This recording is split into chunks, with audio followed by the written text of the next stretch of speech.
Welcome to the realm of legends. I'm so grateful to have you here today. Before we begin, if you enjoy the story, please consider supporting the author by checking the links in the description. If you'd like to request more web novels or unlock some exciting perks, feel free to explore the membership options. All the info is in the description below. Also, please like this video and subscribe to the channel with notifications turned on so you never miss future uploads. Every bit of your support helps keep me motivated and keeps these incredible stories alive. Now, without any further ado, let's dive in. Chapter 21, Training with Enid. Luke was in the marginal history class. It had been several days since Sabrina had helped him with his practice. So far, the girl hadn't asked him for anything, and Luke didn't like to be accountable to anyone. His training to immobilize people stopped since Luke didn't have a partner to practice with. He was planning to ask Enid, but the girl didn't speak to him these days, a strange occurrence since she always talks to him during classes breaks or in the cafeteria. He noticed Enid's gaze on him during several classes, but she didn't approach him. That's all for today. You must read Chapter X for the next class, said the history professor, closing a thick book and dismissing the class. The students began putting away their supplies and chatting with their friends as they rose from their seats. Tell your friend at once to help you practice immobilization, said Edgar, who was hovering near Luke. This time Edgar did not speak. Luke had already managed to create a mental link with the ghost. It was much more complicated than with a human, but he managed it at this time, so they could now speak telepathically, mostly Luke, since he would look like a madman if he talked to himself. Another day, Luke replied as he put away his supplies. He watched as Enid walked out of the classroom with her friends. I get what's going on, said Edgar with a hand on his chin. What are you talking about? Asked Luke. You don't tell that girl to practice because she wouldn't talk to you first. Put that stupid pride behind you and talk to her, said Edgar. Shut up. That's not it, growled Luke as he walked out of the classroom. Today's classes were over. He would go back to his dorm and practice, emphasizing his blue aura.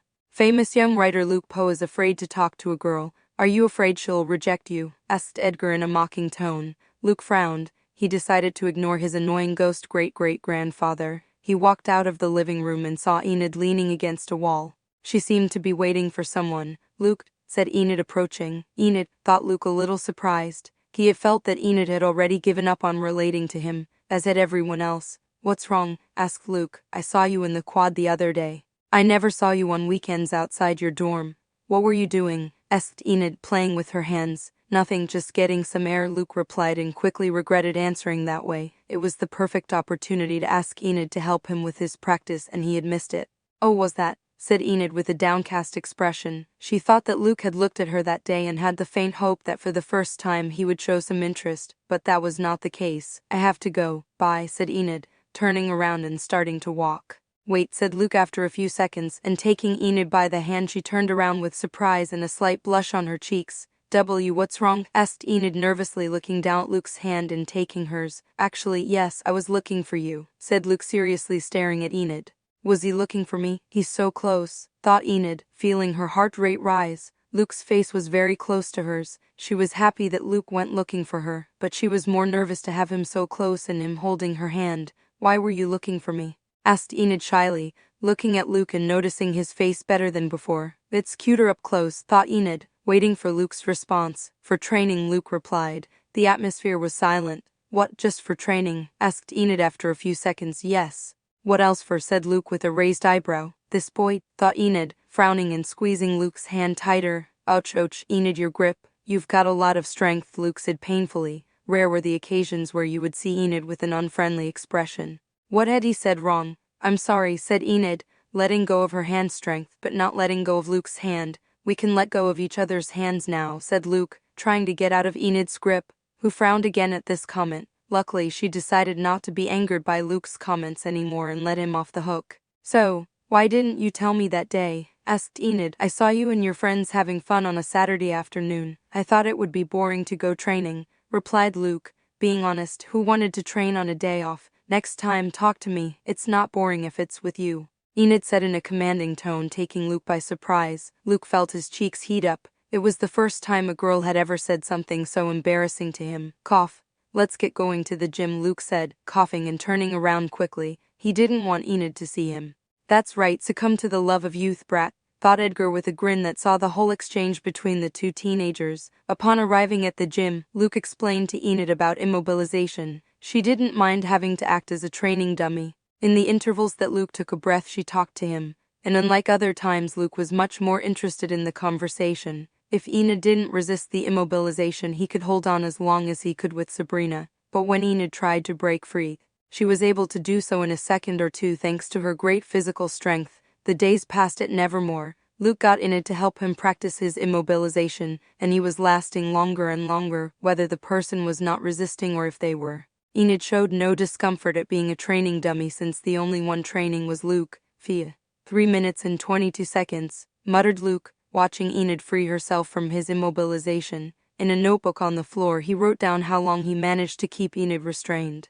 It had been almost a month since he started practicing immobilization with Enid's help every day. His progress was good. Currently, no matter how much Enid uses her maximum strength, Luke can keep her restrained for more than 3 minutes. Considering that Enid has more strength than the average outcast, it is a good time. As it is enough to finish off your enemy, it's not a nice feeling to be restrained by an invisible force, commented Enid as she stretched out her arms. Sorry, said Luke, feeling bad. He knew it wasn't a good feeling when you can't move a single muscle for several minutes. At first, it was only a few seconds, so it was easier to endure it. It's okay, Enid said with a giggle, sitting down on the floor very close to Luke. Their shoulders touched. Her relationship with Luke had improved a lot during this time. It would be impossible for Luke to tell her sorry before. If she told her friends about this, they wouldn't believe it. Did you improve the time? Asked Enid, looking at the notebook. Yes, 10 seconds. A slight improvement, replied Luke. By the way, how much do you weigh? Added Luke. He had already asked Enid several times about her weight,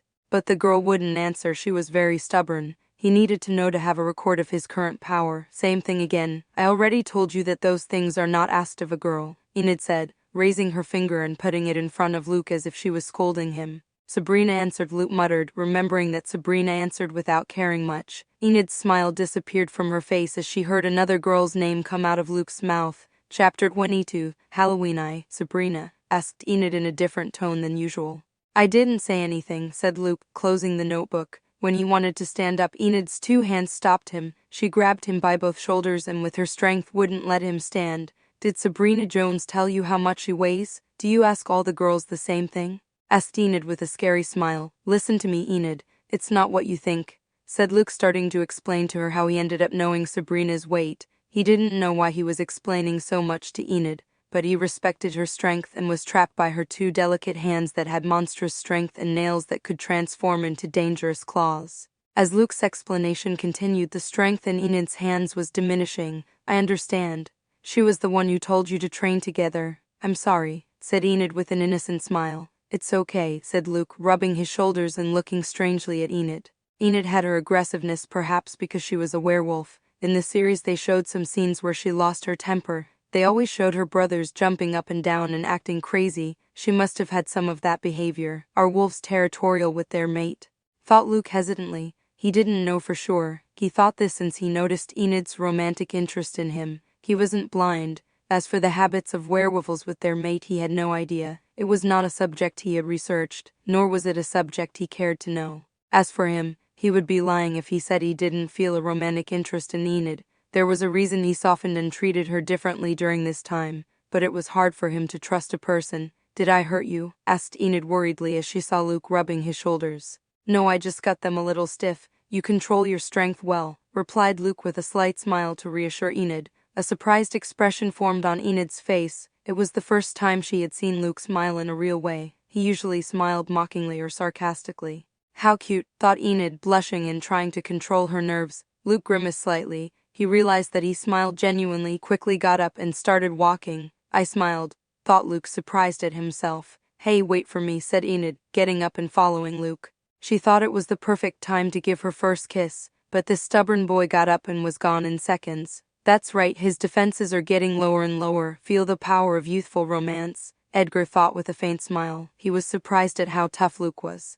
He spent over a month with a pretty girl training alone, and this one did nothing. It was very easy to tell that the girl was interested in him. Normal teenagers in this situation would have been dating by now at the very least, or would have kissed, but their great-great-grandson was very stubborn and was seriously into training. In a few days it's Halloween, commented Enid, catching up to Luke and walking beside him. Yeah, so, asked Luke. There will be the party, remember? Asked Enid, Luke remembered that these days, Enid enthusiastically told him about the costume party that would be held on the 31st for Halloween. As for him, he wasn't a fan of costume parties or any kind of party. Oh yeah, Luke said and continued walking. He felt Enid's gaze on him. He knew what Enid wanted. Do you want to go together? Asked Luke after several seconds. Yes, I'd love to, replied Enid with a big smile and increased joy. I already have several costumes in mind. Will look cool. I mean scary. I have to go to my room to take care of the costumes. Keep an eye on your cell phone. I'll send you the costumes so you can pick the one you like best. See you. Enid said at incredible speed and disappeared quickly. Luke, October 31, the day of Halloween arrived. The party would start at 8 o'clock in the evening at the party hall where the Raven Dance of Wednesday's series was held. Stop looking at the clothes and get changed at once. We're going to be late, Xavier said, looking at Luke, who was looking at a pile of clothes and accessories on his bed. Luke looked at Xavier, who already had his costume on. He had slightly greenish skin, large grim-looking clothes, and ripped. He had scars and stitching on his face and neck. He had disguised himself as Frankenstein. For some reason, he ended up arranging to go with Xavier to get the girls, that is, Enid and Bianca. Then they would head to the hall. Okay, said Luke, taking the outfit and going to the bathroom to change. He was to see himself in the mirror. Enid gave him the outfit earlier today. She also gave him makeup and explanations on how to use it. 20 minutes later, Luke emerged from the bathroom. He was wearing a Victorian-style black form-fitting suit with a long cape that reached down to the floor. The cape had a red interior. His face was paler than normal from the makeup Enid gave him. He had dark shadows around his eyes and very realistic vampire fangs stained with fake blood. It was obviously the Dracula costume. Of the costume options Enid gave him, it was the one he liked the most. But looks good, thought Xavier. He had to admit that Luke's appearance was very good, which was why there was such a stir when he arrived at Nevermore. Coupled with his success as a writer and his last name, it was a great combination. The only bad thing was his horrible personality. I don't know how Enid was able to convince him to go to the dance with her. She has my respects, thought Xavier, amazed at Enid's social skills. When he heard that Luke would be attending the party, he couldn't believe it, let alone that he was going to wear a costume. Only he and friends in Enid's group knew Luke would be attending. When they arrived, they will surprise a lot of people. Let's go get the girls. It's already late. You took too long, Xavier said as he walked towards the door. Putting on makeup isn't easy, Luke said. Justifying himself and following Xavier, they walked at a hurried pace towards the girls' dorm called Ophelia Hall. So do you like Enid? Asked Xavier, curious. He didn't think a person like Luke would be interested in dances and girls. Luke grunted in response.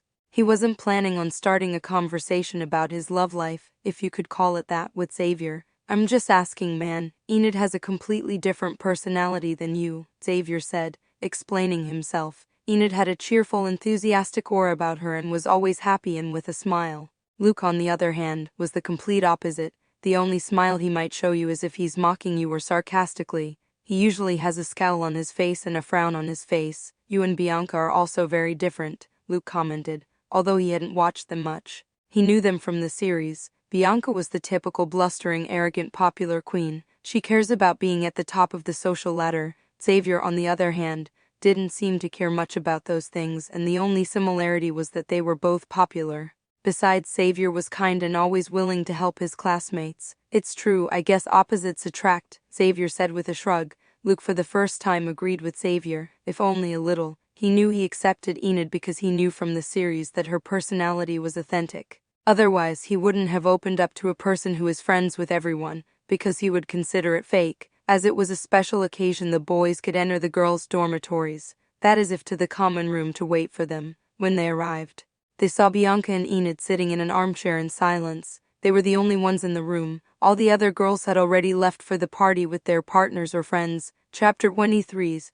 Halloweeny. Finally, they're here. What took you so long?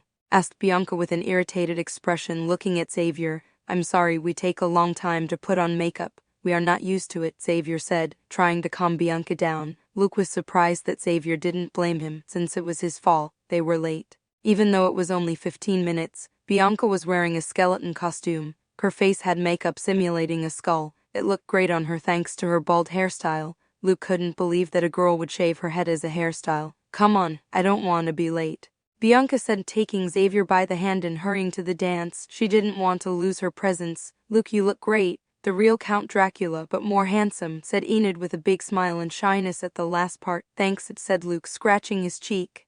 The costume is thanks to you. It's very well done, he added, and Enid smiled. Luke looked at Enid. The girl was wearing a worn white Victorian dress with some torn parts that gave her a more sinister appearance. She was wearing a white cloak with some holes in it. Makeup that made her paler than normal, as well as Luke, dark shadows around her eyes and neat vampire fangs. Her lips were painted a very striking blood red with her pale skin. Enid was disguised as Lucy Westenra, a young girl who becomes a vampire because of Dracula and is under his influence. Unlike Xavier and Bianca, they both dressed up in the same theme. You look great too, Luke added. Thanks, look, this is where you bit me, said Enid, stretching her neck. Luke saw 2 bite marks on her neck. Oh, it's very well done, said Luke, walking up to Enid's neck and looking at it closely. Enid felt Luke's breathing close to her and began to feel nervous. Let's go, we don't want to be any later, she said as she started walking, and Luke followed her. Why was Bianca in your dorm? Asked Luke as he walked next to Enid. According to what Xavier told him, they would split up. But before they left, Bianca texted him telling him she was in Enid's dorm, so they went together. She said it was to meet a friend, but I know that's an excuse. There are 2 reasons why she came to my dorm, said Enid as her spark of gossip and school drama ignited. What reasons? Asked Luke, though he knew Enid would tell him since once she starts talking she doesn't stop. The first one is you, said Enid, pointing her finger at Luke. Her nails were painted black, a color she didn't really like, but she had to because of the costume she was wearing. Me? Asked Luke, confused. She didn't even say hello to me, he added. Bianca is very proud. She's like Nevermore royalty, but I'm sure like everyone else she's interested in Nevermore's most famous student, replied Enid. So much fame was Carrie's fault, a book he plagiarized that made him have over 100,000 followers on every social media. Added to his famous last name among outcasts was too flashy, no matter how horrible he acts with everyone except Enid. Considering his fame on social media and in general, he could be considered the most famous student at Nevermore. Enid felt pride for some reason in being the closest person to Luke. However, she didn't approach Luke because of his fame. She did it because she was attracted to his personality, which scared everyone else away. She created a personal blog and could have asked Luke to publicize it, but she never asked him to do so. With a simple mention of Luke on his social media, her blog would grow by leaps and bounds, but she decided to work and grow it on her own. The second one, asked Luke. Sabrina Jones, Bianca's direct competition. There are sparks between them over who will be our year's Nevermore queen. They are the most popular students in our year, replied Enid enthusiastically. She was very fond of gossip. Is Sabrina in your dorm? Asked Luke, and Enid nodded. So far Sabrina had never contacted him to ask for the favor he owed her. It was too scary to be alone with Bianca. Her queenly aura is suffocating, said Enid, shivering as she remembered the 15 minutes she had to spend with Bianca in silence. You'd make a better queen, said Luke. Me queen? No kidding, Enid said, waving her hand in denial. I'm not kidding, your personality is much better than Bianca's. You treat everyone nicely, and most importantly, you're 100 times cuter than that bald skull, Luke said with difficulty. It was the first time he had ever said something so embarrassing. He had to add an insult to make it not so embarrassing. The 100 times cuter? That's a lot, Enid thought, feeling her cheeks flush. Luckily, thanks to it being night, Luke didn't notice. Puff. Enid started to laugh at Luke's last sentence. What are you laughing at? I'm not kidding, Luke said. You're the only person who would dare call Bianca bald skull. First of all, skulls don't have hair, said Enid, and started laughing. Well, it's true, she must have picked that costume because she already saved herself a lot of work. She didn't have to buy a wig, Luke said with a slight smile, and Enid, who was controlling her laughter, started laughing again. Luke watched as Enid laughed. He didn't want her to stop. She looked cuter than usual. He had never felt anything like that. Between jokes and laughter, they reached the outside of the hall where the party was being held. The entrance to the hall had many decorations. Dim lights flashed intermittently, casting ghostly shadows that danced on the walls lined with fake cobwebs. Carved pumpkins, lit from within with flickering candles, led the way with their orange glow, revealing grotesque faces carved into their orange skins. An archway of twisted branches and dried leaves marked the entrance to the hall, guarded by sculptures of gruesome monsters. Creepy, Enid said furfully, hugging Luke's arm. Dark curtains decorated with bat and skull motifs separated the main hallway from the parlor, momentarily concealing the party that awaited on the other side. They sure put some effort into the decorations. I thought you'd be braver, Lucy, Luke joked. Scary things aren't my thing. I prefer vivid colors and cheerful things, said Enid, who wouldn't leave Luke's side. What? How do you like it, Carrie? It's too gory, said Luke, confused. Carrie is indeed gory, but it didn't scare me. She's like a psychic outcast who ends up meeting a tragic fate. The story captivated me, same with the works of Dracula or Frankenstein, said Enid, trying to explain her point. I get it, you're scared of scarier monsters like the Faceless or the Hyde, right? Said Luke, and Enid nodded several times. While Carrie, Dracula, or Frankenstein may be considered in the realm of horror to Luke, they didn't elicit a fear that kept him awake at night. That could be triggered by works like it, where Pennywise appears, a terrifying clown that tormented many people, or The Ring. There appears a girl with long darkened disheveled hair with pale and emaciated skin, dressed in a long faded white dress. Just seeing their faces gives me the creeps. Enid whispered close to Luke's ear. She didn't want a faceless person to hear her and hurt their feelings. Yeah, you don't know if they're looking at you or talking, nodded Luke as he walked beside Enid towards the curtain. They passed through the dark curtains and saw the room where the party was being held.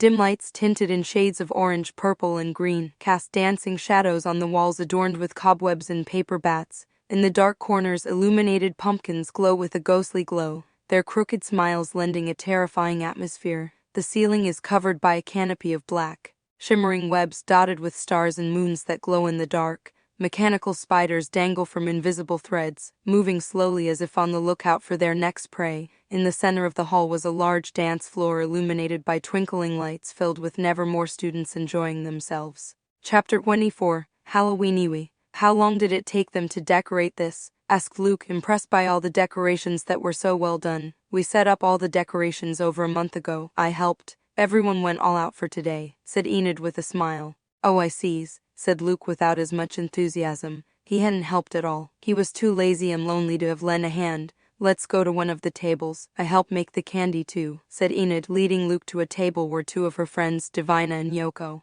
were sitting. The tables are adorned with themed centerpiece, including carved pumpkins, tinkling candles, and dark floral arrangements. Enid, you're finally here, said Yoko, getting up and hugging Enid, who happily accepted. Great costume, Enid praised Divina with a faint smile. Thank you, your costume is great too, said Enid with a smile and her usual cheerfulness. Luke looked at Yoko and Divina's costumes. They were both dressed as mummies, girls in couple costumes. Thought Luke with a raised eyebrow. He knew that Yoko was Enid's roommate and close friend. As for Divina, she was from Bianca's dorm. She became friends with Enid through Yoko. Whoa, you really came, Luke, Yoko said, looking at Luke. She knew Enid was bonding with him, but she didn't think this stubborn rude boy would come to a party. Why so surprised? Asked Luke with a grimace. With other people, he still had little patience. They weren't Enid. Hey Yoko, I told you Luke was coming. Didn't you believe me? Asked Enid indignantly. Yeah, well, not really, don't blame me. You could hardly see him coming out of his bedroom.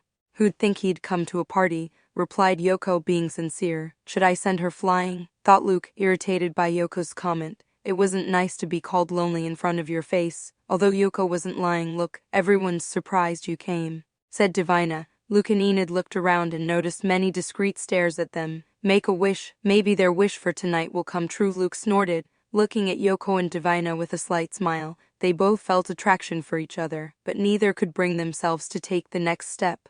Come on, Divina, there's Bianca and the others, Yoko said with a frown as she grabbed Divina's hand and walked away. That was rude, said Enid, watching her friends walk away. Her comment was rude too, and she didn't even believe you, said Luke, pouring himself a glass of blood punch. It wasn't real blood, it was red fruit juice and lemon lime soda, garnished with pieces of fruit to simulate blood clots. Well, it's true, said Enid, taking a cup for Luke to pour punch. Look at jelly worms. I cooked several. Try them, said Enid, grabbing a handful of worms and popping them in Luke's mouth. Delicious, very different from how they look, said Luke, chewing on the worms. While they were preserving and tasting the creepy sweets, the party music changed. The students on the dance floor made a round, leaving two couples in the center. Let's go see what's going on, said Enid, taking Luke's hand and heading to the dance floor. Thanks to Luke's presence, they made their way easily and didn't have to push through the crowd. They made it to the front row and saw the two couples. On one side were Bianca and Xavier, across from them were Sabrina Jones and Ajax Petropoulos. Ajax is Sabrina's partner, thought Luke, a little surprised. Sabrina was disguised as a she-devil. She was dressed completely in fiery red. She had red horns on her forehead and a sort of devil's tail at her waist. Ajax had disguised himself as a zombie. His clothes were worn and torn. He had a lot of makeup to give him the look of a zombie, especially on his face, although it was strange that he had a cap, but he had no choice. The music was horror music combined with electronica to make it danceable. A dance competition began between the two couples. More than anything, it looked like a competition between Bianca and Sabrina. All the students started cheering and whistling. Luke looked to his left and right. Everyone seemed to be enjoying this dance competition, even Enid, who was clapping and watching the show with a smile. Everyone except him. He was bored. He didn't understand how so many people were entertained by dancing or watching people dance. He only came here because of Enid. Otherwise, he would rather stay in his room sleeping, reading something, or playing some video game. Why don't I like it? Luke thought, feeling out of place. He started to walk out of the room. He wanted to get some air. He walked out of the hall, and in one of the hallways he sat on the floor looking up at the bright white moon. It was not a full moon night. It was only half visible. Luke, why did you go out? Asked Enid, who had followed him. I don't like parties, replied Luke without lying. What then? Why did you agree to come? Asked Enid, sitting close to him and looking at him. Because you invited me, replied Luke. And he could see Enid's cheeks blushing. With her pale makeup in the moonlight, it was easier to tell. Sorry for bringing you to a place you don't like, Enid said sheepishly. It's not your fault. I decided to come here. Besides, being with you is more fun, replied Luke, surprised at all the embarrassing things he said tonight. Am I weird? Asked Luke. Even the outcasts seemed to like to party just like the normies. He thought with the outcasts he would have more in common, but he didn't. Well, you're weirder than the average outcast. But I don't see that as a bad thing. Your attitude is genuine, and that is what I like about you. Besides your face, Enid laughed and walked over to Luke. Was that an insinuation? Thought Luke, watching as Enid's face slowly moved closer to his own. His eyes watched Enid's lips, which were getting closer and closer to his own. He wasn't an idiot. He knew what he should do at this point. He brought his lips closer to hers until they both touched and kissed. They both closed their eyes as they concentrated on the kiss. After a few breathless seconds, Luke and Enid slowly pulled back and opened their eyes. They both looked at each other without saying a word. Luke didn't know what he should say after they had their first kiss. Did I do it right? Asked Enid, breaking the silence. I didn't do anything weird, right? It's my first kiss. Enid began to stammer nervously as she waited for Luke's acceptance. Hun, if you kissed right, well, I don't know. It was the first kiss too, replied Luke, scratching his cheek. Was that your first kiss? Yes, Enid, and a smile formed on her face. She'd had Luke's first kiss. That added to the value. Plus it was also her first kiss. What did you expect? I'm a loner, Luke said with a slight grimace, although if he had wanted to he would have gotten it before. Last year at the normie school party, a lot of girls asked him to the dance, but he turned them down. He had something more important to do. Fill the place with shit. The night is young. Let's go have fun, said Enid, getting up with great enthusiasm. She felt a great energy inside her body. Have fun, Luke. Enid walked over to the wall where there were several sticks with paper bats that had gone wrong. She removed the bats and picked up 2 broomsticks. Catch, said Enid, tossing a stick to Luke. What do you want to do with this? Asked Luke. Taking the stick. Let's have a duel, said Enid with a smile, pointing the stick at Luke. Oh, that sounds like fun, said Luke with a slight smile and standing up. Luke and Enid spent a long time simulating a fencing match with wooden sticks in the moonlight. They weren't fighting seriously. It was for fun. It was much more fun than dancing. Then they went back into the parlor to drink lots of punch and eat lots of candy while they talked. Halloween night was over. It was much more fruitful than Luke had first thought. Chapter 25. Xavier's advice. Several days have passed since the Halloween party. The month of November began. The temperature had dropped, and the cold was starting to set in. His relationship with Enid had improved a lot since their first kiss. Enid now spent most of her time with Luke when they had classes or breakfast in the cafeteria. Luke didn't mind Enid's presence, although it was something new for him who had always been a loner. Enid was very talkative and enthusiastic, but Luke didn't mind and even liked having her presence by his side. He continued to keep up his psychic and physical training routine. Some of the psychic training he did with Enid's help, such as immobilization. They also trained physically and practiced fights. Luke could not beat Enid no matter how much better his technique was. His physical strength, stamina, and reflexes were inferior to Enid's. Although if he used his current immobilization he could easily win against her. Make it official. What? Asked Luke, looking up from his book and looking at Xavier sitting on the bed with his arms crossed looking at him. They were in his dorm room. Luke was copying back homework that luckily Enid lent him to copy. Make it official, repeated Xavier with a serious look. Make what official? Asked Luke. Your relationship with Enid, replied Xavier. I don't know what you mean, said Luke, going back to copying the assignment. Oh, come on, don't play dumb. Everyone noticed. You two are glued together all day, said Xavier with a slight smile. Just like any friend, Luke said. He didn't want people to be talking about his private life. Don't try to fool me. I know you two kissed, Xavier said. and Luke looked at him again, this time with a frown on his face. "Don't get mad," Xavier said quickly, holding up his hands. He didn't want to be attacked by Luke's telekinetic abilities, though he wouldn't get that far. Enid told Yoko about it, Yoko told Divina, and Divina told Bianca, who told me, he explained. Not that it was a secret either. Luke thought, shaking his head. It was normal for Enid to tell her close friend about the kiss. "Just first get a girlfriend before you talk to me about making my relationship official," Luke said to Stephanie, clicking his tongue. "I already have a girlfriend." "You should be more aware of what's going on at school," said Xavier. "Really?" asked Luke doubtfully. "Yes, I kissed Bianca on Halloween night. That same day I asked her to be my girlfriend," replied Xavier. "Maybe Enid told me, but I didn't pay attention," thought Luke, looking at the floor. Since Enid was very talkative, there might be things he omits and doesn't hear. "Anyway, listen to me. You have made your relationship with Enid official. A man-to-man advice," Xavier said again in a serious tone. "Why is he so heavy-handed with making my relationship official?" thought Luke, looking strangely at Xavier. "Why?" asked Luke. "You make out with a girl and spend a lot of time with her, but you don't make your relationship with her official. That will only lead to trouble. The girl will most likely get mad. She'll think you don't love her, that you want to hide the relationship, or that you're a womanizer or something," explained Xavier. Should I believe this guy?" thought Luke doubtfully. "This guy is right. Listen to him if you don't want to get in trouble with that blonde," said Edgar. Floating close to Luke, Luke didn't know whether to take the advice. His relationship with Enid was going very well. It would be strange for her to get mad and bring up the subject of whether they were officially boyfriend and girlfriend or not. "You're lucky Enid has patience. If I had taken that many days, Bianca would have started a big argument," Xavier said. "Well, I'll think about it." "Thanks," said Luke, nodding. He didn't want to hide his relationship with Enid. It would be bad if Enid thought that was the case, so he would have to talk to her about this issue. "What's up?" asked Luke, looking at Xavier's dumbfounded face. "I didn't know you could say thank you. Looks like you're not as horrible as you appear," said Xavier, impressed. "This guy," thought Luke, regretting saying thank you. Luke decided to take Xavier's advice. When he was in the gym practicing with Enid, he talked to her about some way to make their relationship official. Enid happily agreed. Xavier was right. The girl was already worrying about this issue, and taking longer would not have been good. Luke never thought this moment would come.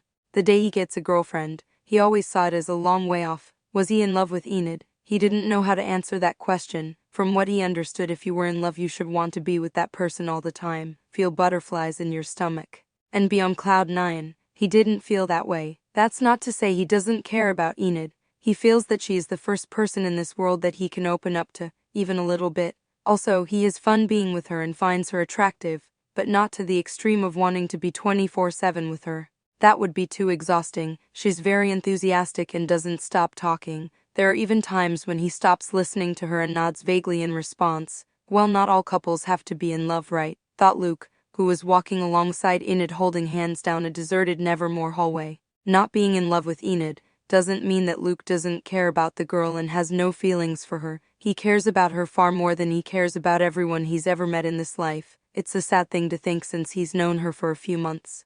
The top people Luke cares about the most are as follows: 1. Enid, 2. Natasha, 3. Edgar. All people I've known for less than a year, thought Luke, feeling miserable in terms of social relationships. Edgar is in third place because he is a ghost, so he can't die. So his safety is something Luke doesn't care about. As for Natasha, he knows she took care of him, and he is very grateful for that, but he met her for a couple of months on vacation. To him, she was just the matron at his orphanage who never gave him preferential treatment during those years. So their relationship just started, and it's not very deep. "What are you thinking about?" asked Enid with her usual smile. "On the training I haven't done yet today," Luke replied. "Are you going to continue training? We just finished training at the gym. I thought we could do something more fun," Enid said with a pout. Luke had to admit that his girlfriend was very cute. He had a hard time telling her that since he is someone who shows little affection. Holding hands was a big step for such an emotionally distant person. "Fun. What's on your mind?" asked Luke. Enid was the only person capable of getting him to skip part of his daily workout.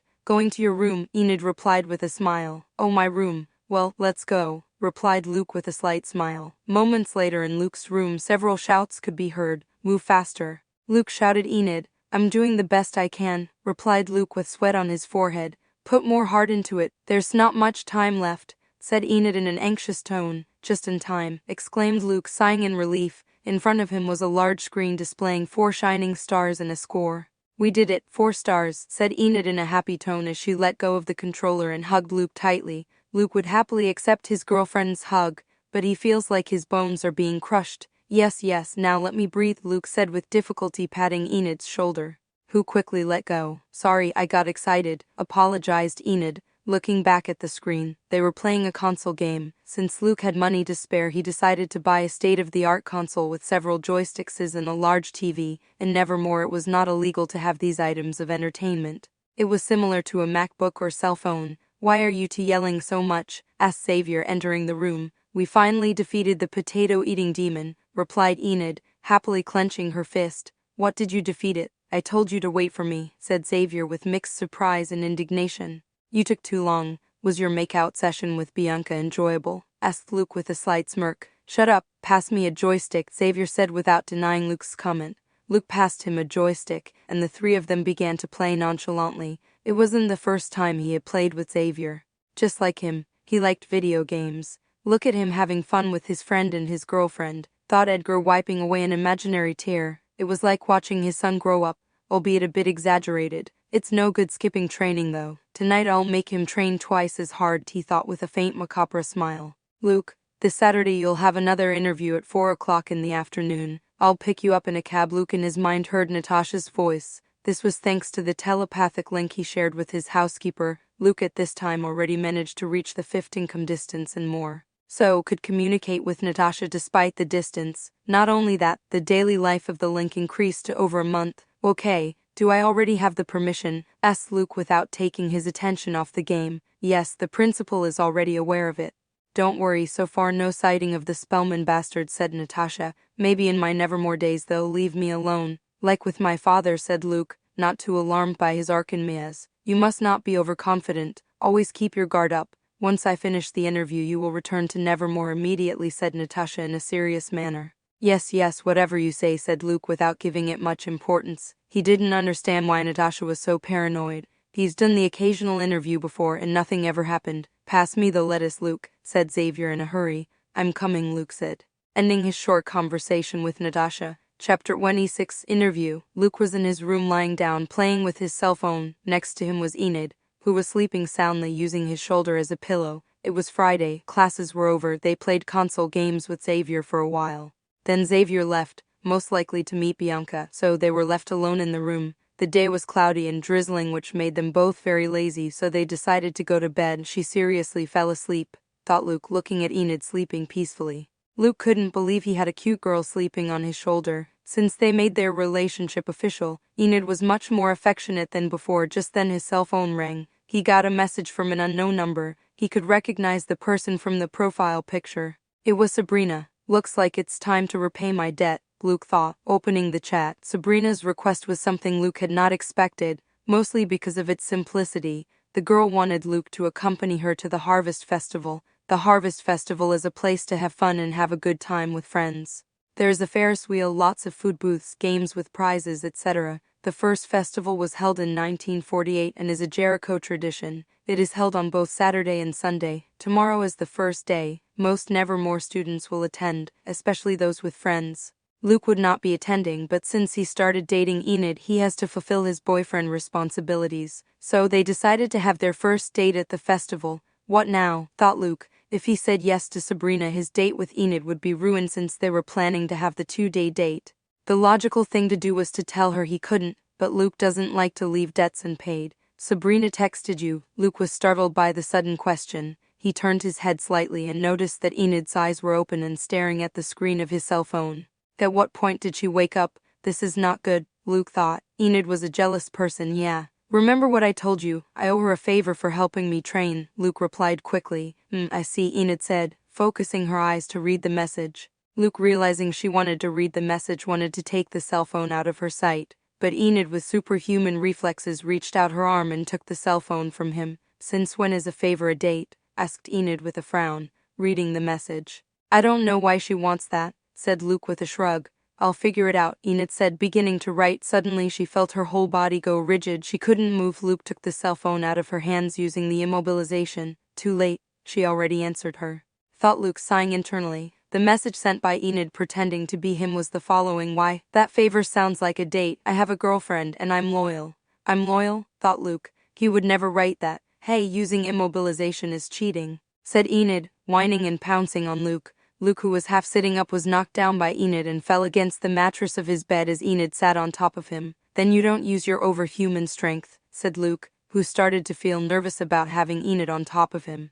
"That's different," said Enid. "Why, we're both using our powers?" asked Luke, grabbing Enid by the waist. He pushed her down and changed positions. Now he was on top and she was on the bottom. They both stared at each other and began to slowly bring their faces closer together. Just as their lips were about to meet, Luke's cell phone rang again. Luke picked up the cell phone that had been left open in Sabrina's chat room. She sent him a new message. "See, look, she just wanted to use my telekinetic powers to win a prize in a game at the festival," Luke said, showing her the cell phone. "Those are just excuses to hang out with you," said Enid, crossing her arms. Even though Luke is using her as a chair, she feels nothing. Her strength was way above average. She said, "You're invited. You'll get a chance to interview Sabrina for your blog," Luke said, trying to convince Enid. He wanted to settle his debt as soon as possible, and more so if it was something as easy as winning a prize with his powers. "It's true. Tell her we'll come," said Enid with a smile. She couldn't pass up the opportunity to interview one of Nevermore's most popular girls.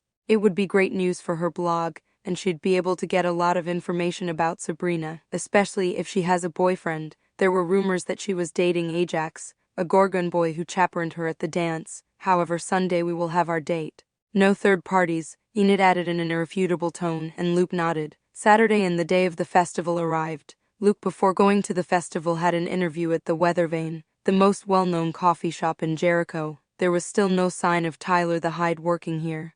The interview was about Carrie and his budding writing career. He's had other interviews in the past, so he was already more used to it than the first time. Usually the questions were always the same. "What genres do you read? Why, favorite book? How were you inspired to create Carrie?" This time the interviewer asked him more personal questions. "Do you have a girlfriend?" asked the bearded man who was writing everything down on his MacBook. "I'd rather not answer that question," replied Luke in an irrefutable tone. If it were up to him, he wouldn't mind revealing that Enid is his girlfriend. But he has mortal enemies who want to assassinate him, so he prefers to keep it private. However, it is information that can be discovered without much difficulty since everyone in Nevermore knows that they are dating. He prefers to be cautious and not to be showing it to everyone through social media. Enid, although she likes to take a lot of pictures in social media, was not upset that Luke did not want to make their relationship public to the hundreds of thousands of fans who followed him. This is because she doesn't want to show Luke as an interested girl. "How do you spend your school life with so much fame all of a sudden? What was your school life like before you published Carrie?" the man asked. Hearing the second question, Luke sketched a big smile internally. He had been waiting for such a question for a long time. "School life at Nevermore is great. Despite the fame, everyone treats me like one of the guys, which I appreciate," Luke said with a warm smile. It was all a lie. He didn't even have any friends. He miraculously got a girlfriend. "Principal Larissa does a great job," added Luke, saying only good things about Nevermore. Larissa always wanted to give a good image, and since she helped him in many things, he didn't mind giving Nevermore good publicity, even though he's not the average student who enjoys his youth to the fullest. "That's great for a school that's in such a small town," the bearded man said with a smile. "What was your school life like before Carrie?" "As far as I know, you lived in an orphanage in Boston, right?" asked the man. "Yeah. I don't know if it will be a good idea what my school life was like before Carrie," said Luke with a sad expression. "Why not? Don't hold back. Every story needs to come out," said the shoulder with more attention than before. He smelled a big scoop. "If you insist it," said Luke, taking a breath and starting to tell his past emotional sad, overcoming and many more exaggerated emotions. He told how he was bullied in previous schools because of his orphan status, making fun of his clothes, his lack of money, and not having parents. He was even beaten several times by bullies. This was not entirely true. As he always put up a fight, he did not let them hit him. He was careful in the dangerous streets of Boston. He did not need superpowers to defend himself from normal bullies who wanted to fight. He tried to seek help from teachers, but they turned a deaf ear to the bullying he suffered. Even though he got the best grades in the class, nobody helped him, and it was always hell to go to those schools. Without anyone giving him a hand, he decided to take revenge on his aggressors by playing harmless pranks, for which he ended up being expelled. On the other hand, his aggressors, despite all the evil they committed, were not punished because their parents had money and power. The interviewer could not believe this and felt great anger towards the schools, the bullies, and his parents. Unacceptable.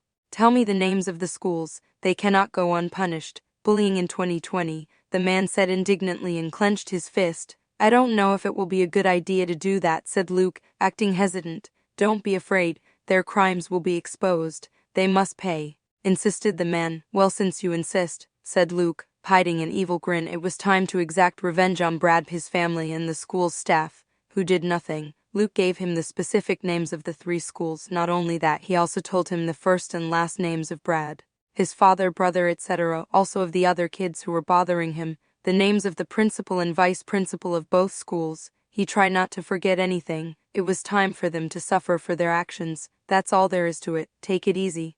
Boy, those people will suffer for their evil deeds, said the man, squeezing Luke's hand. He said goodbye, put his things away, and quickly left the place. He had big news to show the world. Your performance amazes me more every day, said Natasha, stirring her coffee cup. She raised Luke in the orphanage and knew that he always acted to turn things in his favor. It's a necessary means of justice, Luke said guilelessly. What he told the interviewer was not a lie. He just exaggerated the victim role a bit, since he didn't put his head down when he was bullied.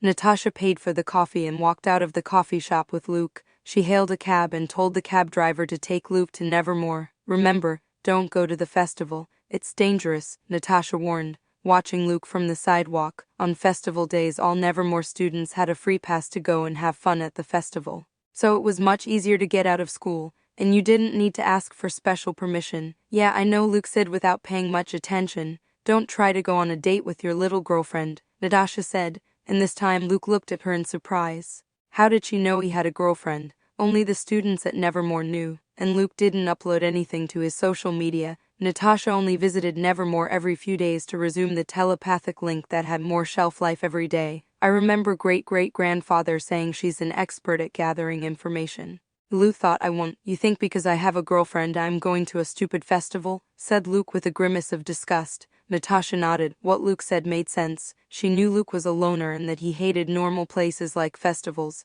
It would be strange for him to go and have fun there. Rather, Natasha couldn't imagine Luke having fun in that kind of place. Shall we go? Asked the cab driver. Yes, said Luke, and said goodbye to Natasha. The cab started up and drove further and further away from the redhead. I'm rid of her now, thought Luke, sighing in relief. Now that he was not being followed by a paranoid person, he could join Enid and Sabrina to go to the festival. Chapter 27, Harvest Festival. Before the cab driver took the road to Nevermore, Luke told him that there was a change of plans. The new destination was the festival. The cab driver didn't elaborate much on Luke's reason for changing his route. It was preferable for him since the festival was closer than Nevermore. He paid for the cab and got out. At the entrance to the festival, a large crowd could be seen. From Jericho's point of view, Luke, as he approached, noticed two blonde girls standing at the entrance chatting happily. It was Enid and Sabrina. Enid noticed Luke. She raised her arm and waved it for Luke to see her. Although he had already noticed her, Enid was wearing all pink clothes. She was wearing a wool pullover. On top of that, she had on a bright pink jacket. Her eyes had colored eyeliner that matched the outfit she was wearing. Luke, said Enid, enthusiastically hugging him shamelessly. Luke was about to dodge the hug but remembered that this was his girlfriend, so he accepted it. He still wasn't used to how affectionate Enid was, especially in public. Hey Enid, how are you? Said Luke, patting the girl's shoulder as he was hugged by her. She sure wore perfume, Luke thought, sniffing. A sweet fragrance was wafting from Enid's neck. Good, I missed you, said Enid, looking at Luke closely. Me too, said Luke, although internally he thought they had seen each other a few hours ago, so the feeling of missing was distant. Without warning, Enid kissed him. Even though everyone knew about her relationship with Luke, she had to show Sabrina that he was hers and not available to any more girls. She thought the favor Sabrina asked of Luke was strange. The girl barely had a relationship with Luke. If she wanted to win a game with the help of a psychic, she could have asked someone else. Luke couldn't dodge the kiss. Their faces were too close. He would have dodged it because Sabrina is watching them, and he finds it awkward to show affection in front of someone he barely knows. You two are very loving, Sabrina said, stepping closer and looking at the couple with a smile and narrowed eyes. Sabrina was wearing a leather jacket with black jeans. She looked like a typical bad girl from the movies. It looked good on her. A lot of guys passing by were gawking at her. As for Luke, he was wearing a black hoodie, black trousers, and black and white Nike sneakers. Very simple, really. We're always like this, Enid said, pulling her lips away from Luke's and looking at Sabrina with a smile. Luke, come on, let's win that prize, Luke said, taking Enid by the hand and starting to walk. Enid was surprised and blushing, as usually she is the one who takes the initiative to show affection like kisses, hugs, etc. So fast, let's go have some fun. The night is young, Sabrina said, walking beside Luke and Enid. That's right, let's get something to eat and play games. Lastly, we'll win the prize Sabrina wants, said Enid. She no longer cared if Sabrina was behind Luke or not. The two of them kissed, hugged, and held hands in front of her. She had already shown everything she needed to, well, said Luke, looking around at the large crowd walking through the festival booths. There were a lot of young people like them. Every corner of the festival was illuminated by a symphony of twinkling lights and vibrant colors. Garlands of lights twinkled in the air, enveloping every stall and attraction. At the heart of the festival rose majestically the Ferris wheel, its multicolored gondolas slowly ascending into the night sky. All along the streets, food stalls emitted mouth-watering, enticing aromas, the sweet aroma of freshly baked donuts, fluffy and colorful cotton candy, and sizzling caramel apples. It was all very pretty, except for the crowd. Luke put on his hoodie. He didn't want to be recognized. The signings he did at the literature had a lot of Jericho people asking for his autograph, so it was best to be cautious. Normies, Sabrina said with a frown as she walked carefully so as not to bump into people. Do you dislike them? Asked Luke. Yes, replied Sabrina without hesitation. Don't you? She added. Luke stood for a few seconds thinking. He usually disliked most people, whether they were normies or outcasts. I guess so, replied Luke. And you? Asked Sabrina, looking at Enid.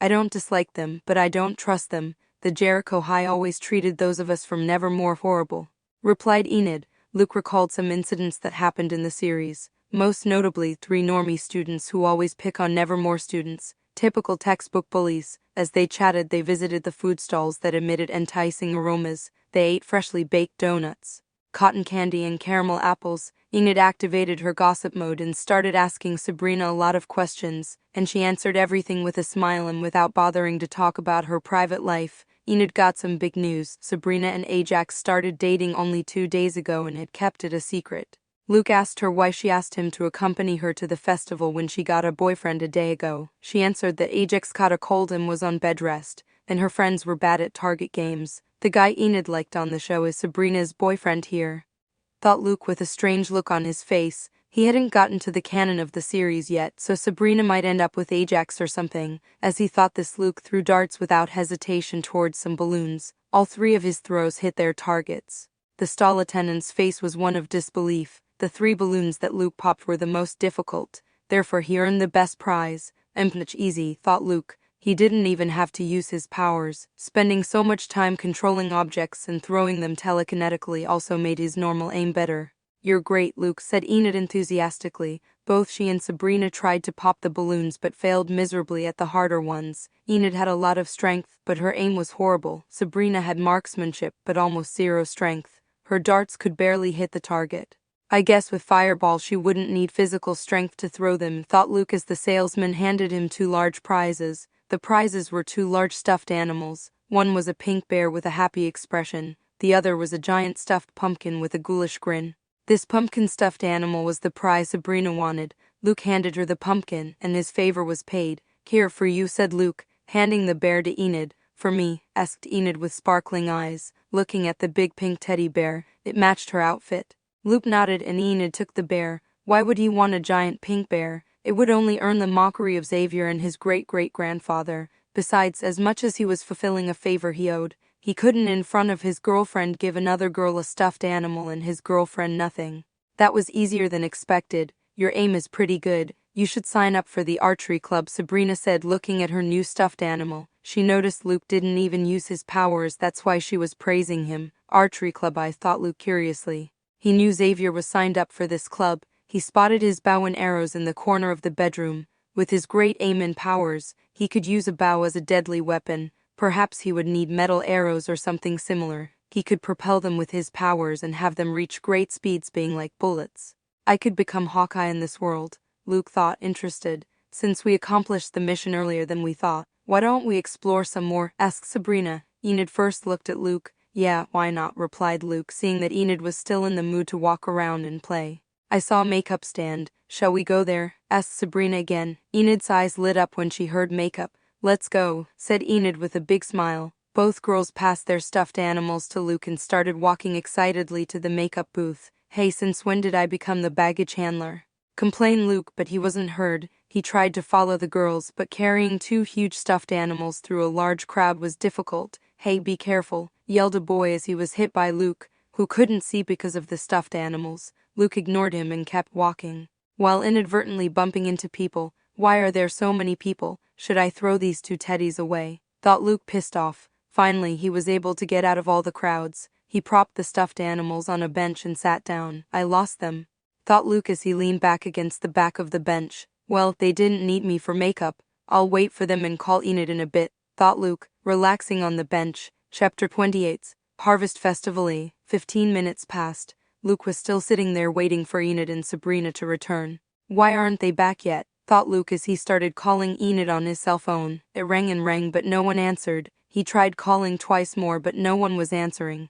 How long can they take at a makeup booth? Thought Luke doubtfully. He knew Enid spent much time doing makeup, but that was in her space, not at a fair full of people. The makeup booth shouldn't take up that much of your time. Luke lifted his head and recognized Xavier. "Xavier, why are you alone?" "Where's Enid?" asked Xavier. "She went with Sabrina to a makeup booth, and because of the crowd I lost them. Because of these two stupid stuffed animals," said Luke, pointing his thumb at the stuffed animals next to him. "Sabrina, was it true she went with you too?" asked Xavier. "Yes." "How did you know?" asked Luke. He hadn't told anyone he was going with Sabrina to the festival. "I ran into several friends who saw them and they told me." "I don't think Ajax liked me when he found out," said Xavier with his hand on his chin. "We were with Enid. There were 3 of us. It wasn't a date with her. Her boyfriend shouldn't get jealous," Luke said with a grimace and a dismissive wave. "You know their boyfriend and girlfriend?" asked Xavier. "Yes, thanks to the interrogation Enid did on her for her blog," replied Luke. "Where's Bianca? Didn't you come with her?" he added. "Yes, but," said Xavier as he sat defeated on the bench.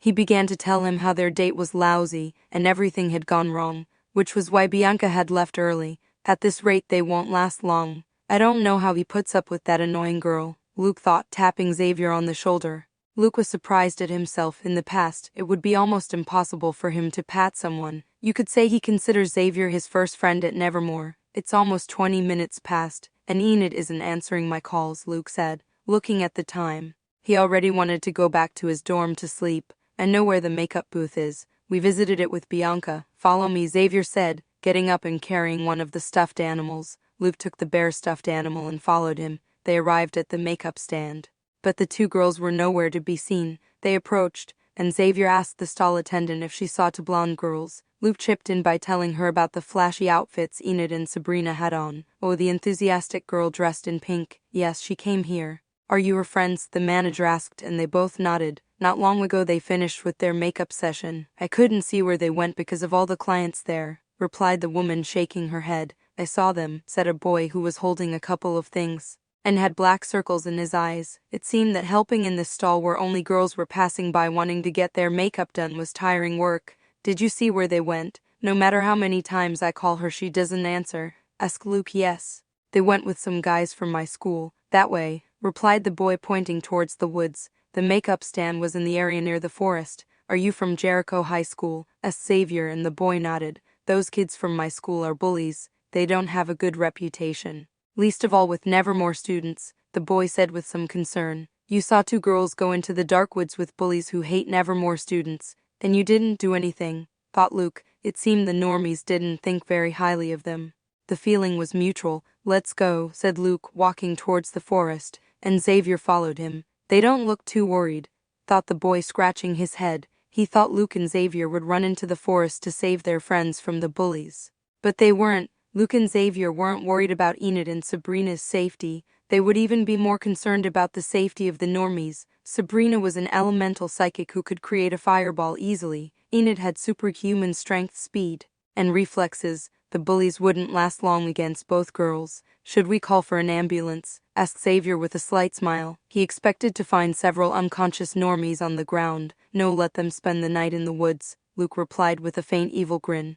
These normies would learn the hard way not to bother Nevermore students anymore. Some outcasts were not very strong and could be defeated by a gang of normies, but that was not the case with Sabrina and Enid. They kept walking, heading deeper into the woods. Luke pointed out to Xavier the trail of several footprints. "Why did they go so far into it?" asked Xavier. I don't know, replied Luke, shaking his head. I hope Sabrina didn't go too far. Why am I worrying about some normies? Luke thought. As for Enid, he knew she would at best give them a normal beating, but Sabrina seemed to detest normies more and could have led them deeper into the forest to teach them a harsher lesson. Before following the tracks, Luke heard something, like a whisper on the night breeze. A chilling echo echoed close to his ear. Luke, he quickly turned his head and looked in one direction of the forest. It seemed darker than the other parts and above all more eerie. Again he heard the whisper coming from that part of the forest. The voice was barely a murmur, barely audible but clear enough to send a shiver down his spine. Had he imagined that, or had he heard his name, whispered with malicious intimacy? Since when did trees talk? What's wrong? Asked Xavier, looking over to where Luke was looking. Didn't you hear it? Asked Luke without looking away from the dark forest where the whisper came from. Hear what? Hey man, you're scaring me, said Xavier, looking at Luke's face. Luke knew there was a malicious presence not far behind them. He didn't know why he was so sure, but he knew something was waiting for them if they headed that way. Now he remembered that he was in a world of terror and monsters, not just outcasts with superpowers. Luke, he heard again the whisper that seemed to be getting closer and closer also. He felt a distinctly hostile presence. Maybe Natasha was right, thought Luke, remembering how paranoid the redhead was. It could be his Arkanmias trying to assassinate him. Something's coming. I don't know what, but I don't think it's coming to greet us, Luke said, feeling the presence getting closer and closer. It seemed to be running, and he felt a great murderous intent directed towards him. What? Said Xavier, looking back in the direction Luke was watching. In the silence of the forest, he began to hear a noise through the trees. The rustle of branches snapping, the rustle of grass being trampled. Each sound echoed in the darkness, coming closer and closer to them at increasing speed. Xavier tensed. He knew this was serious. He could already feel the heavy pressure and murderous intent. Running away was useless. They would no longer have time, and they didn't seem to be able to gain speed from whatever was going to appear. Luke also braced himself. He was nervous but excited at the same time. His senses were heightened by the adrenaline pumping through his veins. He would finally have his first battle to the death. He would be able to use his powers to the fullest if his nerves didn't betray him. Finally, he could see the creature that wanted to kill him. Emerging from among the trees appeared a humanoid figure with a hunched and twisted body. It was covered in shreds of dirty cloth and rags. Deep wrinkles furrowed his pale, withered skin. His eyes glowed with a malevolent, maddening light. A hag's, said Xavier, swallowing spittle and with sweat on his forehead. The hag's features were distorted and twisted, with a mouth full of sharp, uneven teeth that seemed eager to tear flesh. Its hands, with 4 fingers on each, waved in the air with a frantic trembling, as if eager to reach its prey. But most disturbing of all was the aura of madness that surrounded her. A palpable sense of imbalance and chaos that seemed to emanate from every fiber of her being. Hag, Luke thought with a frown. It was the first time he had ever seen one. He had known the term in the subject of marginal history. A hag was its origin, an outcast with psychic powers.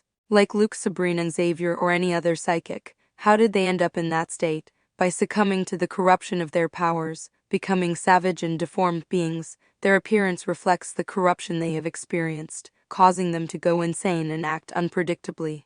Their aggressive and savage behavior makes them dangerous. They are attracted to the flesh of children and retain enhanced psychic powers, but at a very high price, usually dark magic. They are shunned by the outcast society for their insanity and aggressiveness, being hunted as they are a danger to outcasts and normies alike. Eyes that gave off madness looked first at Xavier and then fixed on Luke. Luke, shouted the witch with a deafening roar. Her shrill scream echoed through the trees and the entire forest. The leaves on the tree shook and the branches rustled as if they were being shaken by an invisible force. Luke and Xavier had to cover their ears with their hands. The shriek was too loud and high-pitched. The witch unhesitatingly lunged forward with supernatural speed. Her target was Luke. Chapter 29's Harvest Festival Eves. The hag's writhing fingers reach out towards Luke, eager to catch him in her grip as her raucous laughter mingles with the sound of the wind. Stop, thought Luke, raising his hand. The hag's 4 sharp-nailed fingers remained mere inches from Luke's face. This hag's speed was no joke. He never thought her physical attributes would be enhanced as well. His immobilization training had paid off. However, he noticed the hag squirming. He couldn't last even about 10 seconds. The hag's strength was far greater than Enid's. Knowing that he could not restrain her for long, Luke, using his telekinetic strength to the fullest, threw the hag away from him. She seemed to have been hit by an invisible gust of wind. The hag, propelled by Luke's telekinesis, shot off at a great speed until she crashed hard into a tree. A roar was heard in the place, the branches shook, and many leaves fell from the impact. That should do it, or so I think. Luke thought with sweat on his forehead. He used all his telekinetic forces to send her flying at incredible speed. She should have a lot of broken bones. A normie would be half dead at best. It was the first time he used a deadly attack against an enemy. He had no regrets. He was saved by seconds. Otherwise, the hag's sharp nails would have stabbed him in the face. How strong would that crazy hag be? Most likely his head would have been pierced by the strength the hag demonstrated. On the other hand, to successfully immobilize her he had to use two focuses. His gaze and his hand. It was a wise choice. If he had used his gaze, it would not have been as efficient. "She's dead, isn't she?" asked Xavier hopefully. The hag's aura was suffocating and intimidating. He couldn't move from his spot, though he couldn't have reacted to the attack either if he had been the target. Before Luke could respond, the hag's body began to slowly shift and rise. The sound of bones popping into place was heard. Her spine seemed broken, but she settled until she was completely straightened. "What the hell is that recovery?" Luke thought with a grimace. "I shouldn't have said anything," muttered Xavier, pulling a notebook out of one of the inside pockets of his jacket. He couldn't just stand by and do nothing. Luckily, he always carried his sketchbook with his pencil. The hag looked at Luke with more hatred than before and went on the attack again. Luke would attack in the same way until the hag no longer stood up. That was his simple strategy. He couldn't take out a tree and crush the hag. He still couldn't lift trees that heavy. These trees range in height from 15 to 30 meters. The lightest ones must weigh about 400 inch or so. A little more or a little less. He is far from being able to lift that with his 108 inch. He would have to have uncontrolled emotions or be on the verge of death to try. The hag lunged at incredible speed, and it looked like she would attempt the same attack. But she didn't. Halfway through she extended her arm. Her arm was contorted and distorted, twisting in a grotesque metamorphosis. What had once been a slightly misshapen human limb had now transformed into a writhing, slimy tentacle. The tentacle lunged toward Luke with surprising speed. Its range was greater, which caught Luke off guard, and he was unable to send the hag flying as before. The horrible tentacle wrapped itself around his arm. The force was incredible. For every second it seemed like more force wrapped around it.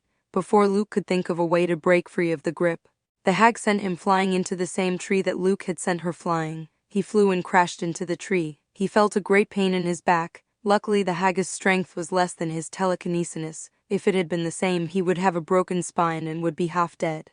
Did she turn her fucking arm into a tentacle? Thought Luke, gritting his teeth in pain. Luckily his outcast status gave him a better physique than a normie, and from Natasha's training he was used to being beaten to a pulp. "Ha ha ha, take that," said the hag, laughing, showing her sharp rotten teeth. Her intelligence looked like that of a child. Taking advantage of being ignored, Xavier had already finished his drawing. In his hand he had a simple towed revolver, but functional. He aimed at the maniacally laughing hag and fired. Bam, bam, bam. The hag's chest was hit by 3 bullets. The bullets went through her, and she was pushed backward by the force of the bullets. She collapsed to the ground. Xavier wanted to shoot again, but he had no more bullets. If only I had had more time," he muttered with annoyance. The gun in his hand melted into ink until it disappeared. He created a functional gun, thought Luke with surprise. He had already stood up and watched as Xavier shot the hag. The Xavier seemed to be much stronger than the one in the Wednesday series, or they just didn't show his true abilities in the series. To both of their bad luck, the hag got up faster than the first time. Her angry, crazed gaze was directed at Xavier. Despite her healing, it was still painful to get shot. Before the hag lunged rapidly at Xavier, Luke had already acted. With his powers, he floated all the rocks and useful objects on the ground. Since he couldn't lift a tree with his current strength, he would have to use smaller objects. Rocks of medium, small, and large sizes floated all over the place. Without a second thought, he crushed the hag with dozens of stones and branches at an incredible speed. The hag could do nothing to dodge so many rocks and branches. All she could do was instinctively cover her head. Her body was crushed and pierced. The speed at which Luke threw these stones was not low. He could move a 108 object and throw it at a fast speed. With smaller objects, he could increase the throwing speed, reaching the speed of an average bullet. The hag ended up on the ground again with numerous holes in her body. Green blood was coming out of her skin. It was a disgusting sight. Xavier took advantage and approached Luke. "Thank you for saving me. Are you okay?" he asked as he looked at Luke's condition. From his forehead was a thin line of blood, and the same on his nose. "Yeah, just minor injuries," Luke replied, wiping the blood from his nose. What hurt the most was his back. Luckily, the hag's intelligence was low. If instead of throwing him she had crushed his arm with the tentacle, his wound would be serious, and he would have a pulped arm. In the books they didn't say that they have such a great power of recovery, said Xavier, looking towards the hag, who started to move again. This time she got up slower than before. Luke and Xavier could see on her frightful skin several holes that gave off greenish blood. Not all the holes regenerated, Luke thought more hopefully than before. The hag was not immortal. This time it looked like she had taken a lot of damage. Not wanting to give her time to attack, Luke made a cutting movement with his hand, manipulating telekinetic waves. Despite the distance, a gust of wind rushed towards the hag's neck at high speed. The hag turned her arm into a tentacle and covered her neck. The psychic blow hit her octopus arm and did not hurt her, since she had no bones in that arm. If he was a normal person or a weaker outcast, his neck would have been snapped, and the fight would have been over. Unfortunately, things were not so easy in life. Draw a large knife as fast as possible. I'll buy you time, Luke said, stepping in front of Xavier. 2 minutes will do, said Xavier, stepping back and started drawing Luke's request. Luke wanted to go back to controlling the stones. But the hag would not stand still. From her four-fingered hand, she created a cloud of black smoke that enveloped her, hiding her from Luke's view. The smoke began to spread more and more until it reached Luke and enveloped him. Luckily, it didn't reach Xavier, who had stepped away to draw. Where is she? Thought Luke, trying to stay calm. All he could see was black smoke. The only good thing about this damn smoke was that it had no poison in it, and he could breathe without a problem. Yes, Luke heard an evil laugh. He looked over, but there was only black smoke. He turned his head quickly, but there was nothing there either. Get out, shouted Luke, making a cutting blow with his hand. Some smoke was dispersed, but quickly the place was engulfed in a cloud of smoke again. The hag's laughter began to be heard all around. Luke stopped trying to look for her. It was useless. In a moment he felt a murderous intent. He managed to move backward but was hurt. The hag's hand scratched him. Her nails were very sharp. His right forearm was marked with a scratch and bleeding. Damn it, growled Luke, feeling a burning in his forearm. The hag's laughter increased. She seemed to be playing. Luke wanted to tear her apart. He couldn't use telekinesis as he had no vision of the objects he should move. Edgar told him that's the disadvantage of telekinetics. You have to practice a lot to be able to move objects that aren't in your vision. That's why it's so hard to fly or manipulate your own body with telekinesis. Fucking hag. No, I must calm down, thought Luke, staying still in his place. In the previous attack, he managed to sense the hag's murderous intent. Thanks to that, he managed to dodge the blow and suffer only a scratch on his arm. He didn't know what this ability was, but it was very useful. It allowed him to sense the hag's murderous intent and try to dodge the attack, regardless of whether he has a vision or not of his enemy. He closed his eyes and took a deep breath. It was useless to try to see through this cloud of black smoke. The hag's laughter could be heard in different places, but he didn't care. There, thought Luke, turning around and trying to dodge the hag's attack. This time he was hit too, and was just short of a perfect dodge. His right shoulder was scratched, and his clothes were torn. My trademark clothes, thought Luke with a vein in his forehead. He closed his eyes again and waited. When the hag was about to attack, her murderous intent was strongest, and that gave her away. He had to wait for that moment. Chapter 30. Harvest Festival of. Luke waited. When the murderous intent was at its peak, he knew it was time to act. He quickly took a step to the left. This time he managed to dodge successfully without taking damage. But that was not all. He took the opportunity and grabbed the hag's wrist. He pulled her towards him, and at last he could see the woman's horrible face. Her skin was greenish like Frankenstein's skin. She had a big nose and horrible warts all over her face. Fucking hag, take this, thought Luke, throwing a psychic punch in the hag's face. The hag barely had time to react as the blow impacted against her with great force. Her neck turned into a strange position. Her face, instead of looking forward, was looking back. Luke was not finished yet, in a fury at the hag for tearing his expensive clothes.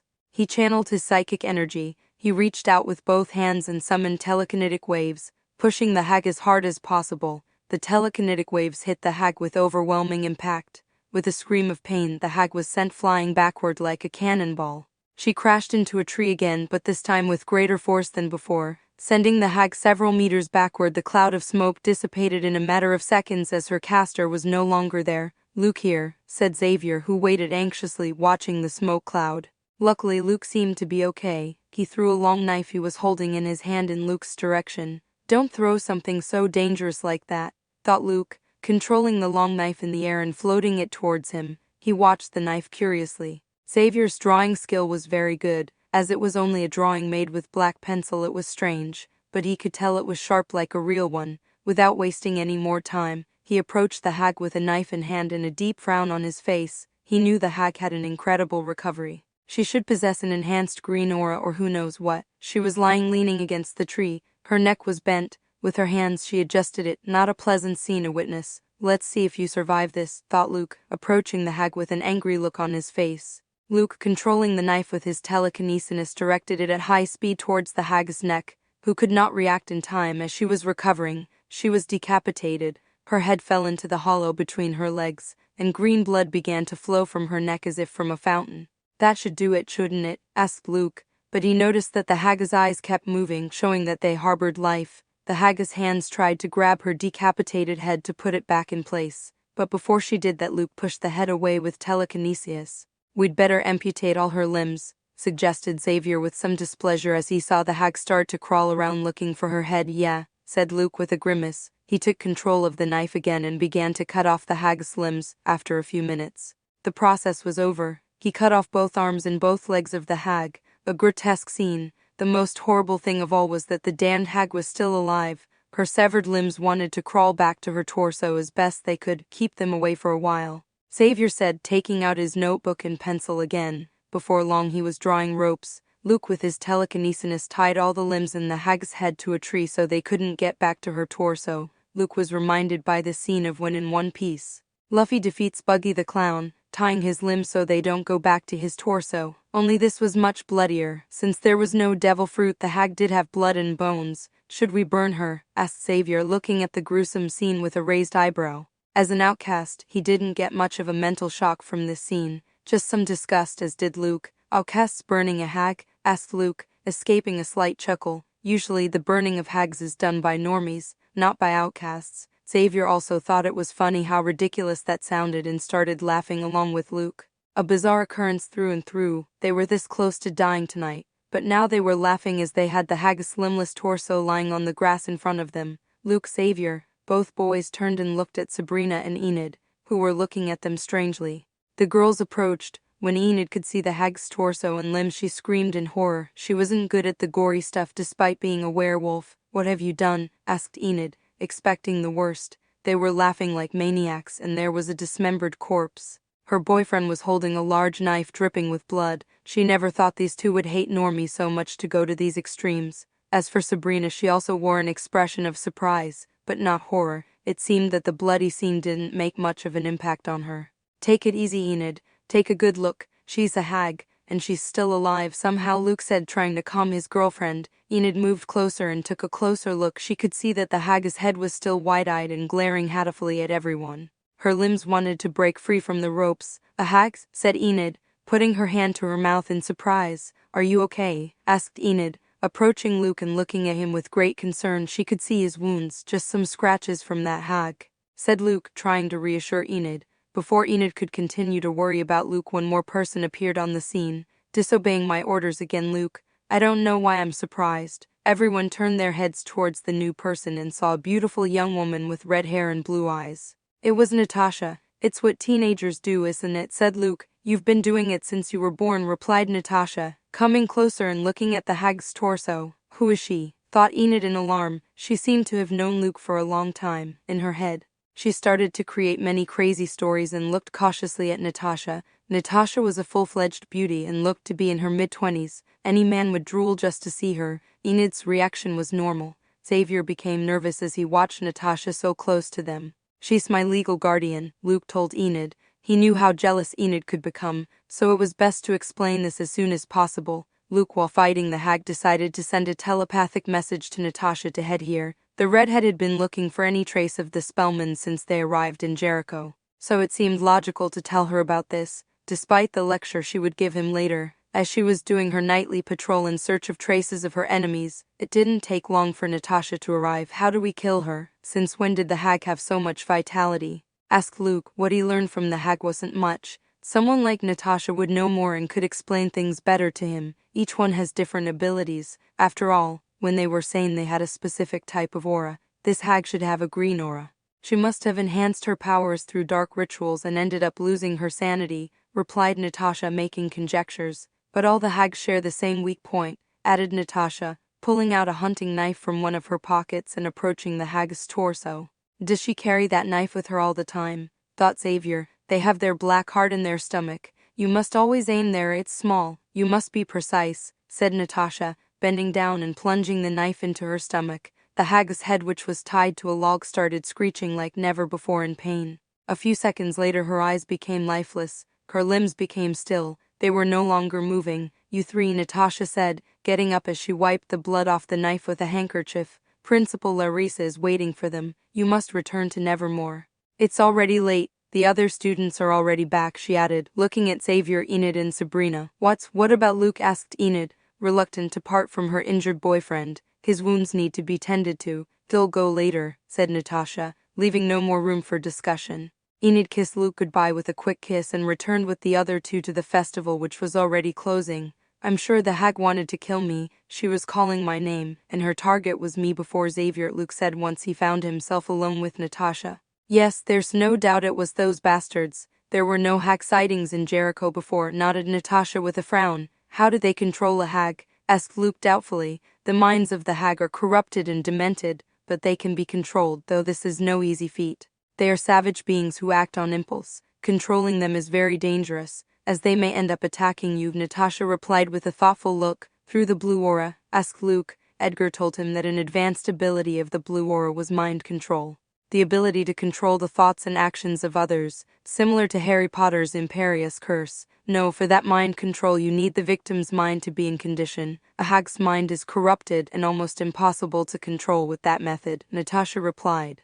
Then how? Red aura, replied Natasha as she began to inspect the dismembered body of the hag for anything useful. Red aura is emotional manipulation. Luke had forgotten about this aura as it didn't seem like a big deal. On second thought, it would be easier to manipulate a hag through emotions, rather than her corrupted and insane brain. Natasha found nothing useful on the hag's body or her clothing. She then made a quick inspection of the circulating area but found nothing either. Are we going to leave the body here? Asked Luke. It wouldn't be good if the police found it and he ended up being prosecuted for killing a deformed being. They could report him for phobia of the horrible creatures. With the times they were in, he wouldn't be surprised. In a few hours, every limb of the hag will be gone. There will be no trace of her left. What kept that rotting body alive was her black heart.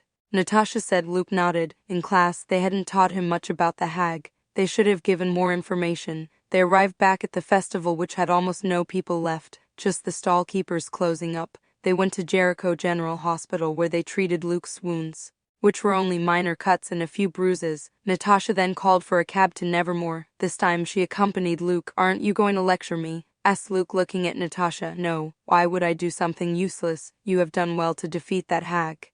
It is no easy feat. Next time be more careful when you go into a forest in the middle of the night, said Natasha. Oh, good, said Luke, a little surprised to be saved from the lecture. Tell Edgar about this. He'll be able to answer your doubts about the hag, said Natasha, and Luke nodded. He arrived at Nevermore. He said goodbye to Natasha, and the cab drove back to Jericho. It was already late, and he had been delayed further by being treated at the hospital. When he got to his room, Xavier was already sleeping.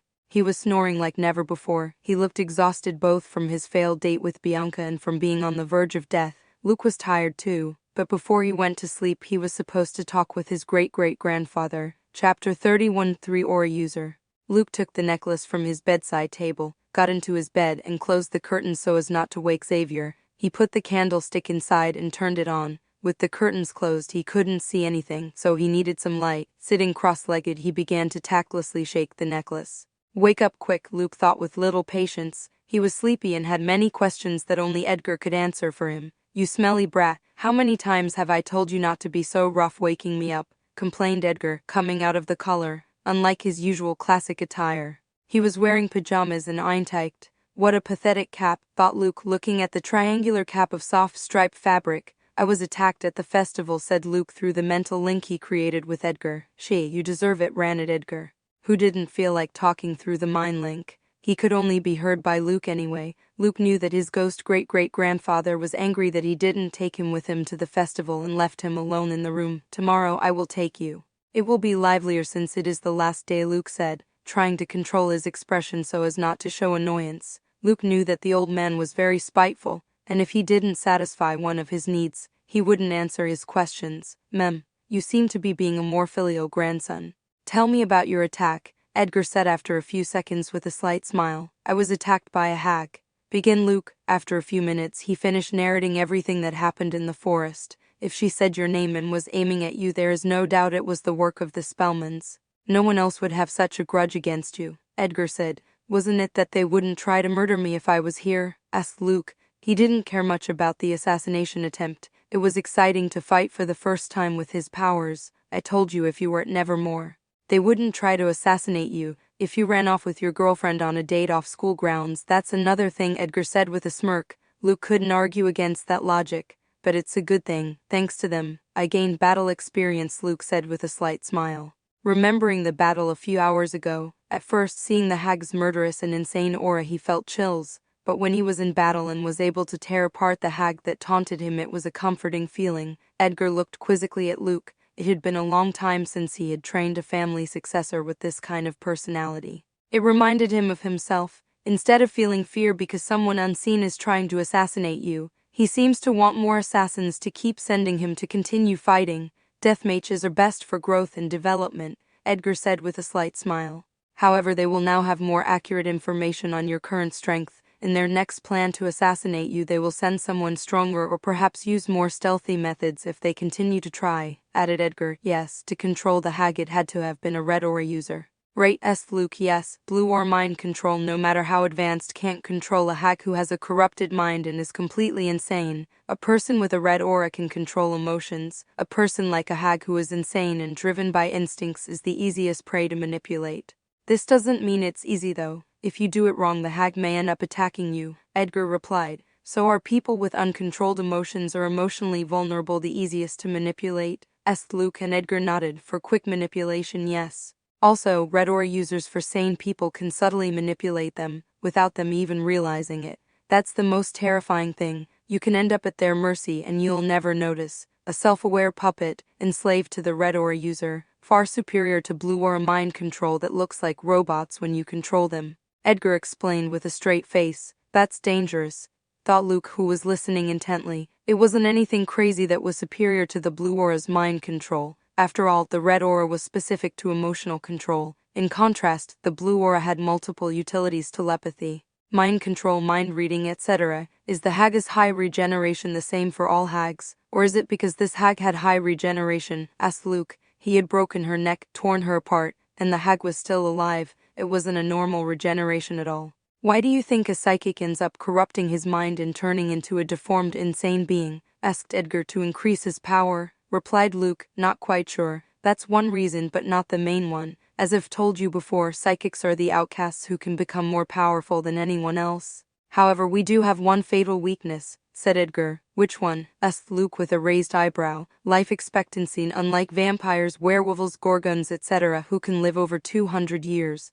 psychics can live between 100 and 150 years. Edgar replied. Luke knew this. The history and other outcast classes had not been entirely useless. Still, psychics could live longer than a normal human. Psychics are considered old when they are between 130 to 150 years old. For this reason, many old men and women, when they see their death coming, begin to look for methods to extend their life. It always leads to dark rituals that end very badly. Why is it that the other outcasts can live much longer and we cannot? That's their thinking, Edgar said. Luke couldn't deny that he had this thought too. Although his power could have more growth, who didn't want to live over 200 years or longer like the vampires?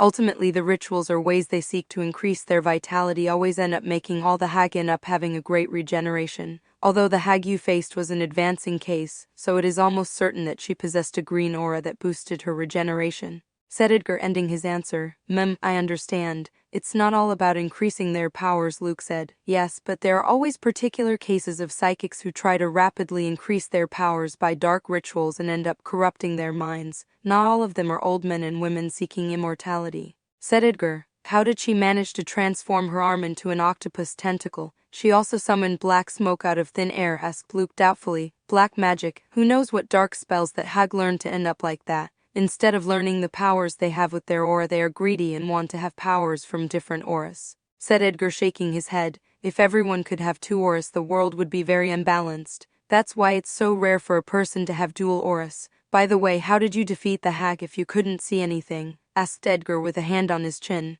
If the hag had not used this method, he knew that with Luke's current telekinesis power, he could lift dozens of stones and bombard her until he had pierced the hag's heart, but in a close combat where Luke has no vision because of the smoke, the hag would have the advantage. As her physical abilities were superior to Luke and she had a way to see through the smoke, I could sense the hag's murderous intent when she was about to attack me at just the right moment. That allowed me to dodge her attack and catch her, Luke replied. This was a strange sensation. And he didn't know what ability it was. Even before the hag arrived on the scene, he could feel her presence getting closer and closer, something Xavier didn't detect. What? Shouted Edgar, approaching Luke and looking at him with wide eyes. What's going on? Asked Luke, backing away, startled by the sudden scream. You predicted the hag's attack and felt it was easier to know where she would strike because of her murderous intent, asked Edgar uneasily and at incredible speed. Yes, something like that. Thanks to that, I anticipated and dodged the attack, replied Luke. That's a white aura ability, exclaimed Edgar in disbelief. He knew it was a white aura ability, as he possessed that aura when he was alive and it was one of the abilities he possessed. What really is that possible? Said Luke, asking several questions at once. That meant one thing. Yes, a person can possess 3 auras and you are one of them, replied Edgar, looking at Luke differently. He never thought he would see a person possessing 3 different auras naturally. I possess 3 auras, thought Luke, and a smile formed on his face. Yellow, blue, and white aura, telekinesis, mental abilities, and clairvoyance. Records of people possessing 3 auras are super rare. In the entire history of the Poe family there was only one person, said Edgar, who was still in shock. Who? Asked Luke curiously. The patriarch of the Poe family, Ezekiel Poe, replied Edgar with much respect. Chapter 32. Power Scale. A week passed since Luke confronted the hag. He had his date with Enid on the last day of the festival and had to bring Edgar, who was very annoying, but he didn't mind. He was happier for possessing 3 different auras. He asked Enid about what happened to the normies in the forest, and Enid told him that Sabrina beat them up and she was in charge of making the beating stop. He believed Enid, but it was strange that he ended up in the forest where the hag could have attacked him. He talked to Sabrina, but the girl acted the same as always, sociable and friendly except with the normies. Returning to the subject of the 3 auras, according to Edgar, a psychic can inherit both auras from his parents. It is a very rare and rarely seen case. However, it is even rarer that in the psychic the gene of an ancestor is activated, awakening the 3rd aura. The patriarch of the Poe family, Ezekiel, was the only member of the family to have 3 different auras. Luke was the second. Both Edgar and Ezekiel had a white aura. Edgar explained to him that people with white auras can perceive extrasensory perceptions. One of these abilities is what allowed Luke to dodge the hag's deadly attacks despite not being able to see because of the smoke.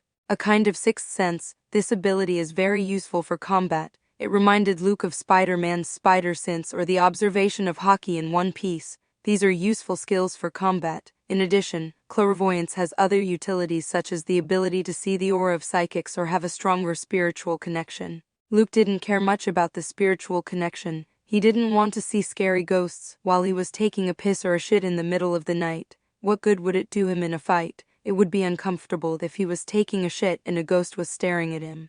Although in the future he could work as an exorcist or ghost hunter, it could be interesting and fun. He watched a lot of movies of that nature. With his new aura unlocked, Luke began his white aura training, mostly in the skill that allowed him to defeat the hag. Predicting the enemy's blows and dodging them, Luke called it observation hockey since it didn't have a name. He was not ashamed to give this name to this ability. He was a big fan of One Piece in his past life. In this world of outcasts and monsters, there was no One Piece. So he didn't mind giving this name to this skill. In this world of normies and outcasts, works of his past life did not exist as Stephen King's books or One Piece. History changed because there were humans with powers and monsters. However, some works were repeated, such as Edgar's or Bram Stoker's works. The initial training to improve this skill was simple. Be blindfolded and have someone beat you to a pulp. You must try to dodge the blows. According to Edgar, it is important to remember that every enemy attack carries an intent and a clue. Luke trained with Enid.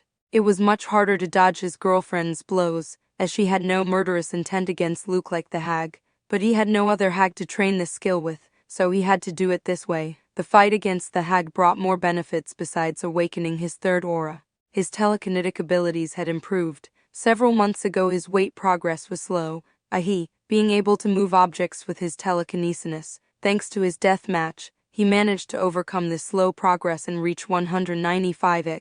although he did not move very heavy objects in the fight against the hag. His mind was in tension and stress. He managed to improve and overcome the limit he couldn't before. How did he know he could move 195 dick? In Nevermore, besides the gym where they train fencing, there is another gym, a place to train full of weights and discs. Some discs weigh 25 each, and there are dozens of them. Luke goes here and moves these discs with his telekinesis to find out what his current limit is. He does this at night when the gym is empty. He is very close to reaching 200 in the yellow aura. Some levels categorized how much weight the psychic could move. This was a sort of power scale that was universally accepted. There are 7 levels in total. Level 1 is the lowest of all, the beginners or newly initiated. These telekinetics can move objects from unic up to a maximum of 50. Luke's partner Rowan, who had a yellow aura in his presentation some time ago, could move 40. He was close to passing level 1 and entering level 2. That figure is usually considered a good talent. Luke at that time could move 180 and did not improve until now. As he was at a bottleneck, so to speak. Level 2 is moving objects between 50 to 200. This is Luke's current level and he is almost at the top. In the next few days or weeks he will be able to reach 200 and finally enter level 3, from what Edgar told him. His father when he was his age could move up to 140, and his talent was considered one of the best in Nevermore in the American underworld, so Luke had a monstrous talent when it came to moving objects with his telekinesis. Let this go to Luke's head. Edgar told him that he too had that talent at his age. And by the records the patriarch Ezekiel was the same, so he was not unique and had to keep his feet on the ground. He didn't want his great-great-grandson to be arrogant and in a battle to the death get overconfident and end up dying. However, this scale did not mean that someone of level 3 would win 100 against someone of level 2, as it is only based on the weights a person can move. In a battle, it is not only objects that will be thrown left and right, there are many more factors and telekinetic techniques possible to use. For example, immobilization. The level 3 psychic may not have a great command of this technique.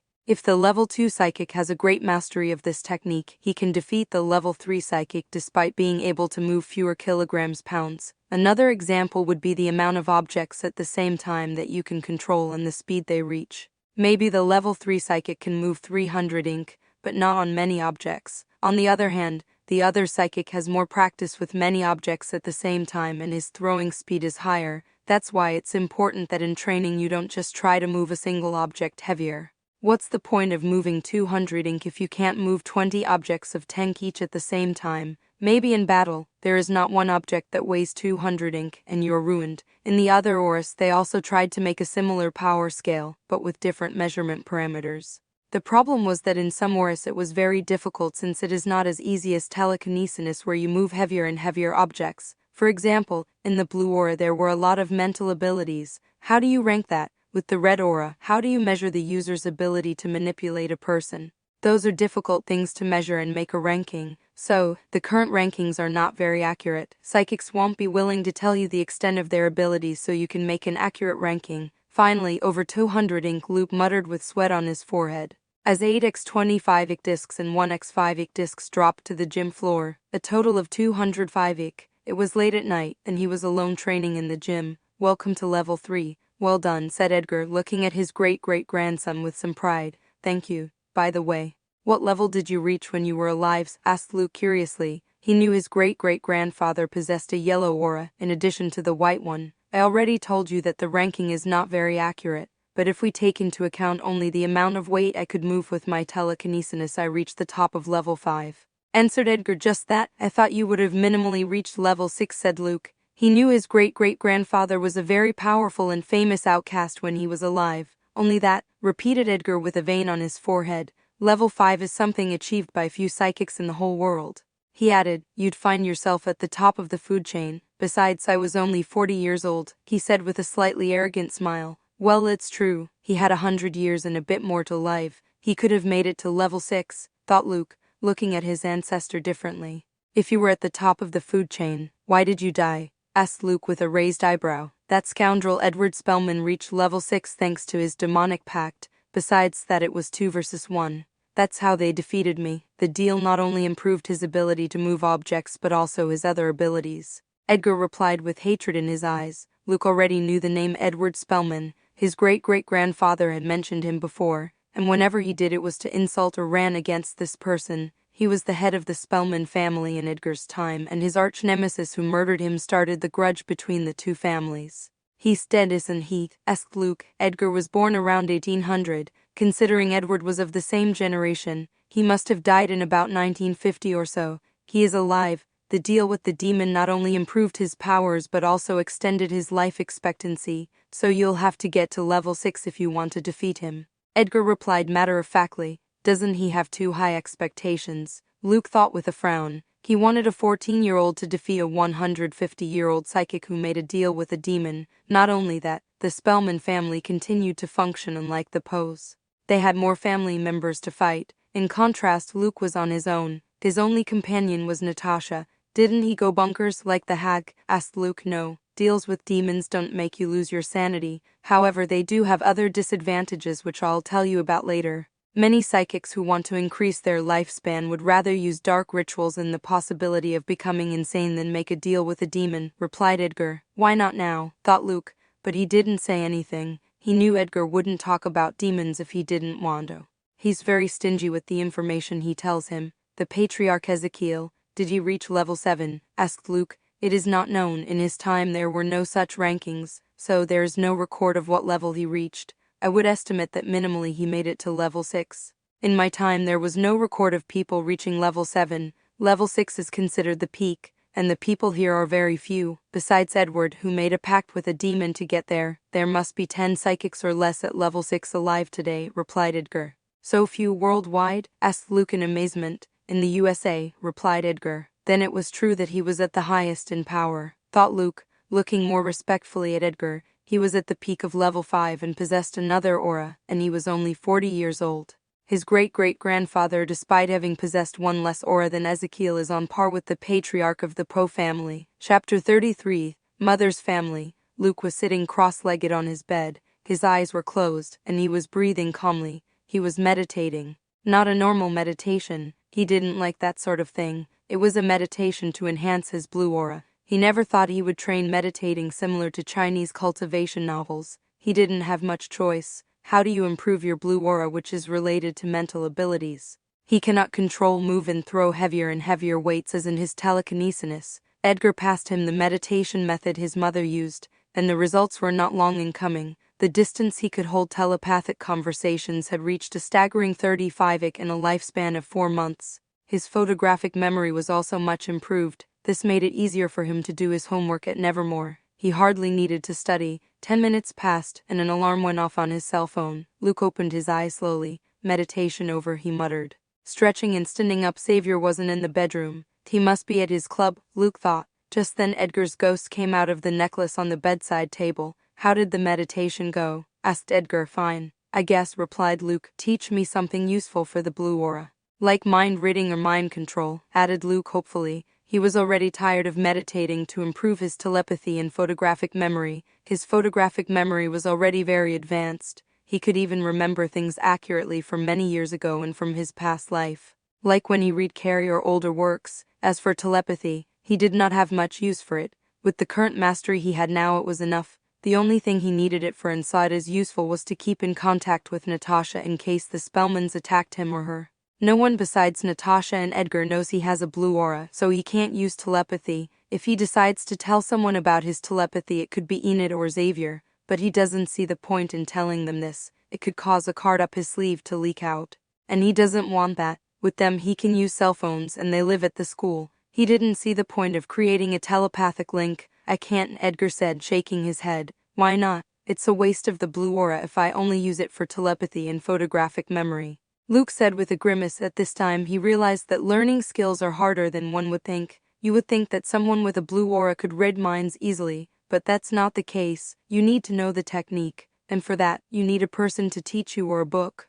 He tried to read minds by staring at strangers, but nothing happened. He just created misunderstandings. As for Nevermore, they don't teach him much either. Every technique seems to be very guarded by the psychic families. The practical is very little. For example, in telekinesis, Luke would only practice moving objects and nothing else. They would never teach him immobilization or other more advanced techniques. They just guide you to get better at the techniques you already mastered instinctively or learned from your family. In other words, Luke was spared from encountering his great-great-grandfather's ghost, or he would have been screwed. It would have been very difficult to learn telepathy or improve his photographic memory. I don't remember what the methods of such techniques are like, replied Edgar, scratching his mustache with some embarrassment. Didn't you teach a lot of psychics? You should know the techniques. Just do memory, said Luke. You're the 8th one I've trained and the second one to have a blue aura. The first was my brother's son.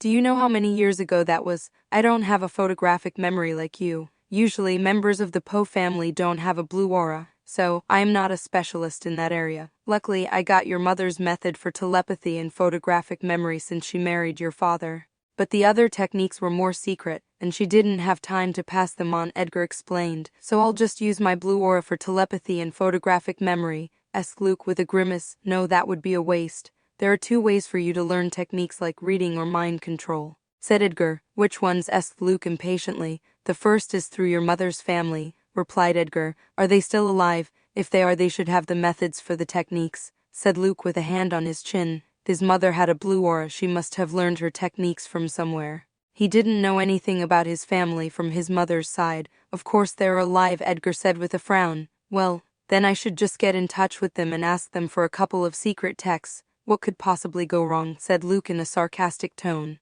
He knew something was wrong. His existence had been made known for several months now, and none of his relatives on his mother's side of the family approached him. They would most likely ignore him. It would be difficult for them not to know of his existence since he is famous. Your mother's family never agreed to her marrying your father, not because they would hate your father, because of his last name, Edgar explained. The Poe surname is well respected among the outcasts and the world at large, Luke said, confused. Yes, but in the outcast world, everyone noticed that Poe's family members were dying. Do you think no one noticed that? The most powerful outcast families are aware that there is some conflict between the Spellmans and the Poes, even if they don't know the details. Makes sense, Luke nodded.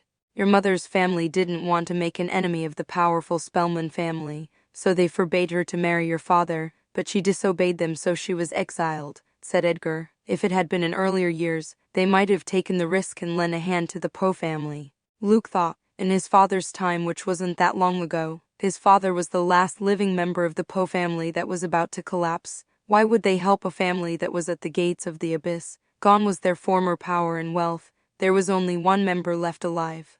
It was too risky a gamble. That's why they didn't visit you at first. They might think you had died with your parents. But now they should be aware that you survived and are here, Edgar said, sighing. I don't need their help, Luke said, clicking his tongue.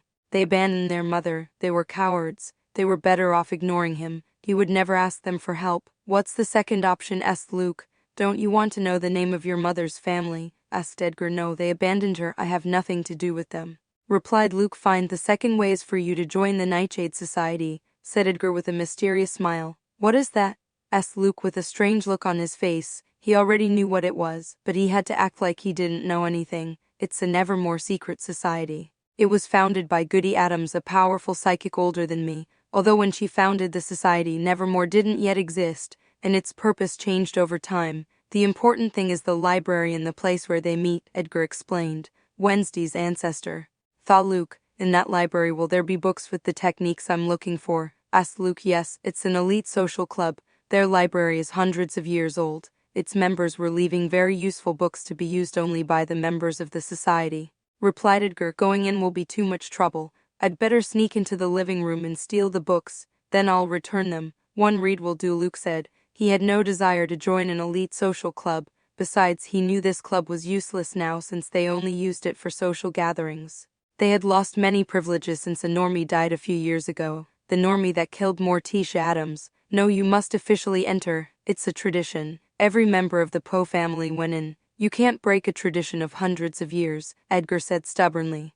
How annoying, thought Luke. Maybe they'll sneak in and enter the society without telling Edgar. He already knows how to get in thanks to the show. How do I get them to accept me? Asked Luke with a barely visible grimace. You must stand out to get their attention.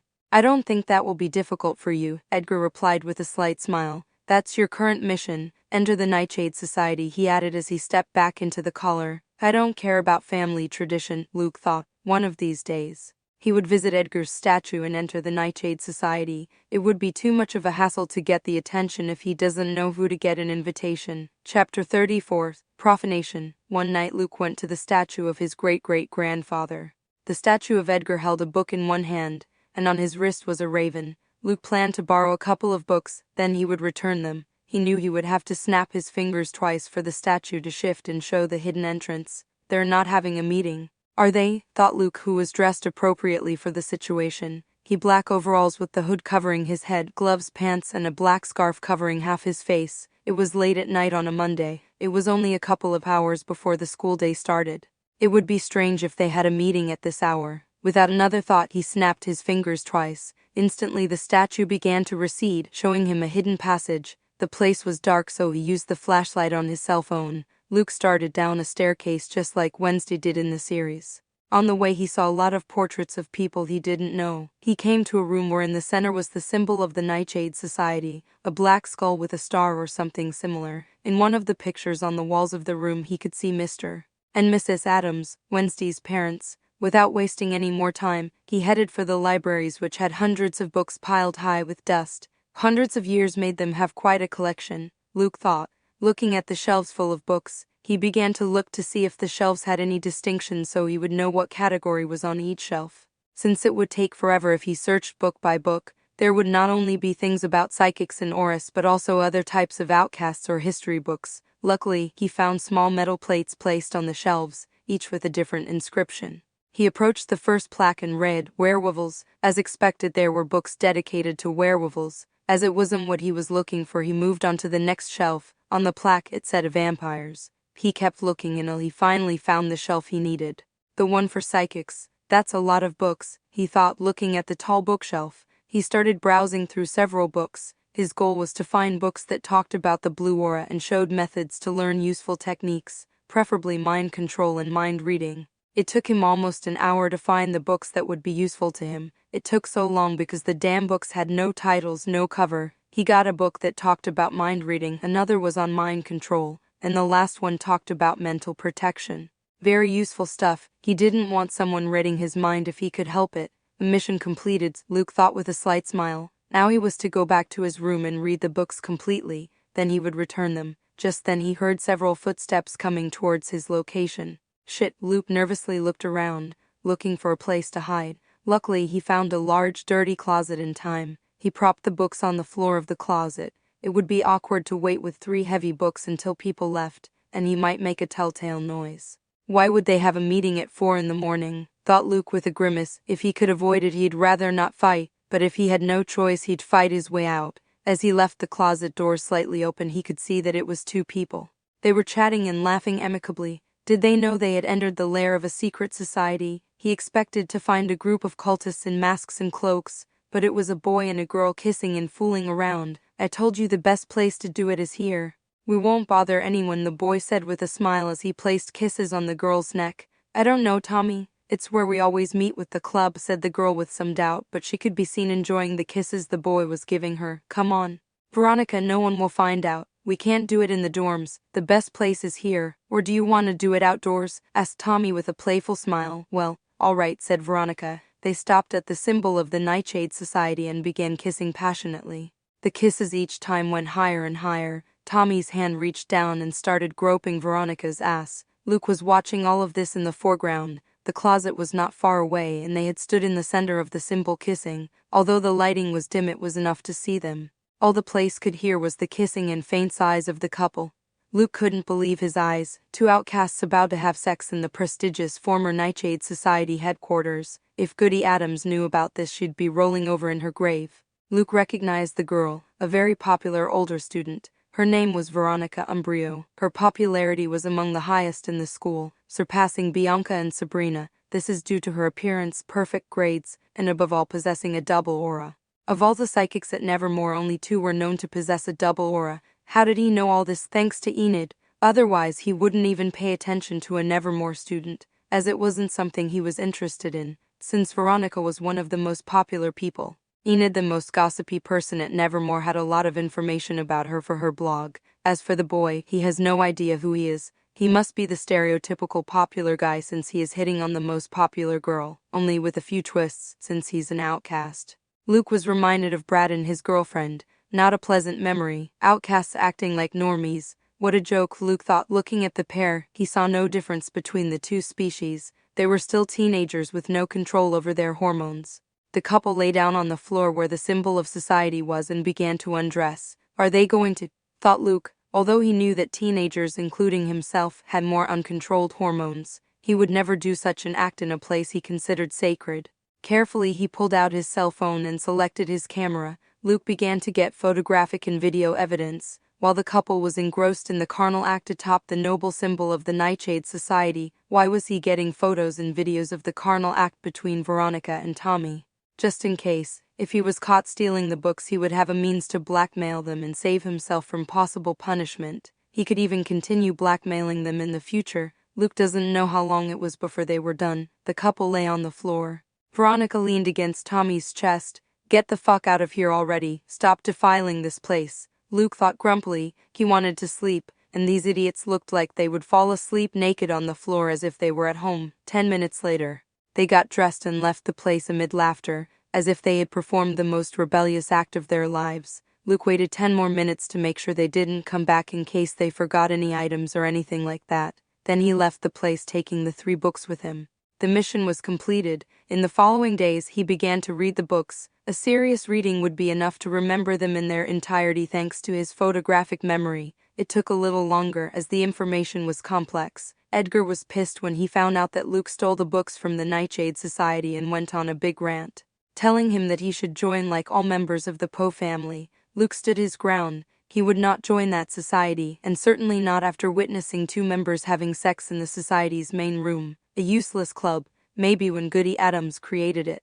It served a purpose, but now it was bullshit just for show among popular and elites. Chapter 35. Uncovered. A few days after stealing the books from the Nightshade Society, Luke was walking with Enid holding hands down a hallway. At that moment he was stopped by a boy with glasses, freckles and short stature. Luke and Enid stopped talking and looked at the boy, who seemed to have a nervous look on his face. "Why, you're Luke Poe, right?" asked the boy, stuttering and looking at Luke nervously for some reason. "Yes, what do you want?" asked Luke impatiently, making the freckled boy more nervous and harder to speak. "The rumors are true. His aura is scary," thought the nervous boy as he fiddled with his hands. This wasn't just due to Luke's popularity and the rumors that he was rude and moody. The battle Luke and Xavier had against the hag spread like wildfire throughout the school. Although no one knows how real the rumor is out there, it got around that he and Xavier defeated the hag. Some people believed it, others did not. Xavier felt ashamed, as in the battle he had done almost nothing. "Be nicer, he's a senior," muttered Enid, elbowing Luke.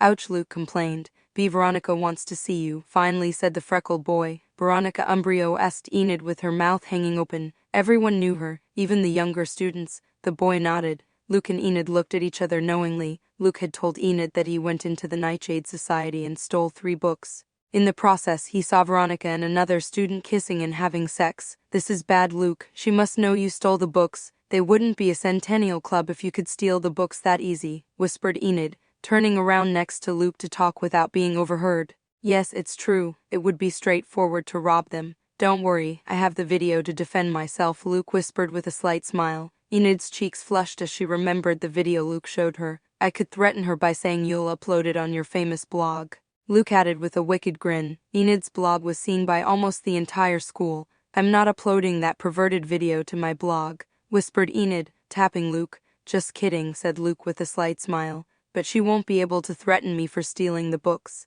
So I'll be fine," he added. "It's true. Remember, they're older students. Be nice." "Good luck," Enid said, giving him a quick kiss and saying goodbye. She knew it wouldn't be helpful, and it would be not good if Veronica knew that more people saw the video. Besides, she knows her boyfriend's strength is far superior. He defeated a crazy hag. They won't be able to do much to him no matter how much they are older students. "Lead the way," said Luke, walking towards the freckled boy. "What? You're not going to ask why?" asked the confused boy. "No, come on, I don't have all day," replied Luke with a scowl and unfriendly face. Enid was no longer there for him to be nice to others. "My yes," said the boy, starting to walk. After walking for a while, Luke, guided by the freckled boy, came to a dimly lit hallway and a bench. On the bench sat Veronica with her legs crossed. Next to her were 2 more girls. Behind the bench's bodyguards were 2 burly boys who looked at Luke with menacing looks. When they arrived and stood in front of Veronica, 2 more boys came out of the columns, positioning themselves behind Luke. "Don't they want me to run away?" thought Luke, amused. I brought the boy, Veronica, said the freckled boy more nervously than before. Luke looked at the girl, who had an arrogant demeanor. Her hair was straight black, with long eyelashes, amber eyes, and flawless skin. You've been late, Snoopy, Veronica said, looking up from her cell phone. Snoopy? Why is he named after a dog? Thought Luke, looking at the boy, who seemed more nervous about being watched by Veronica, for some reason.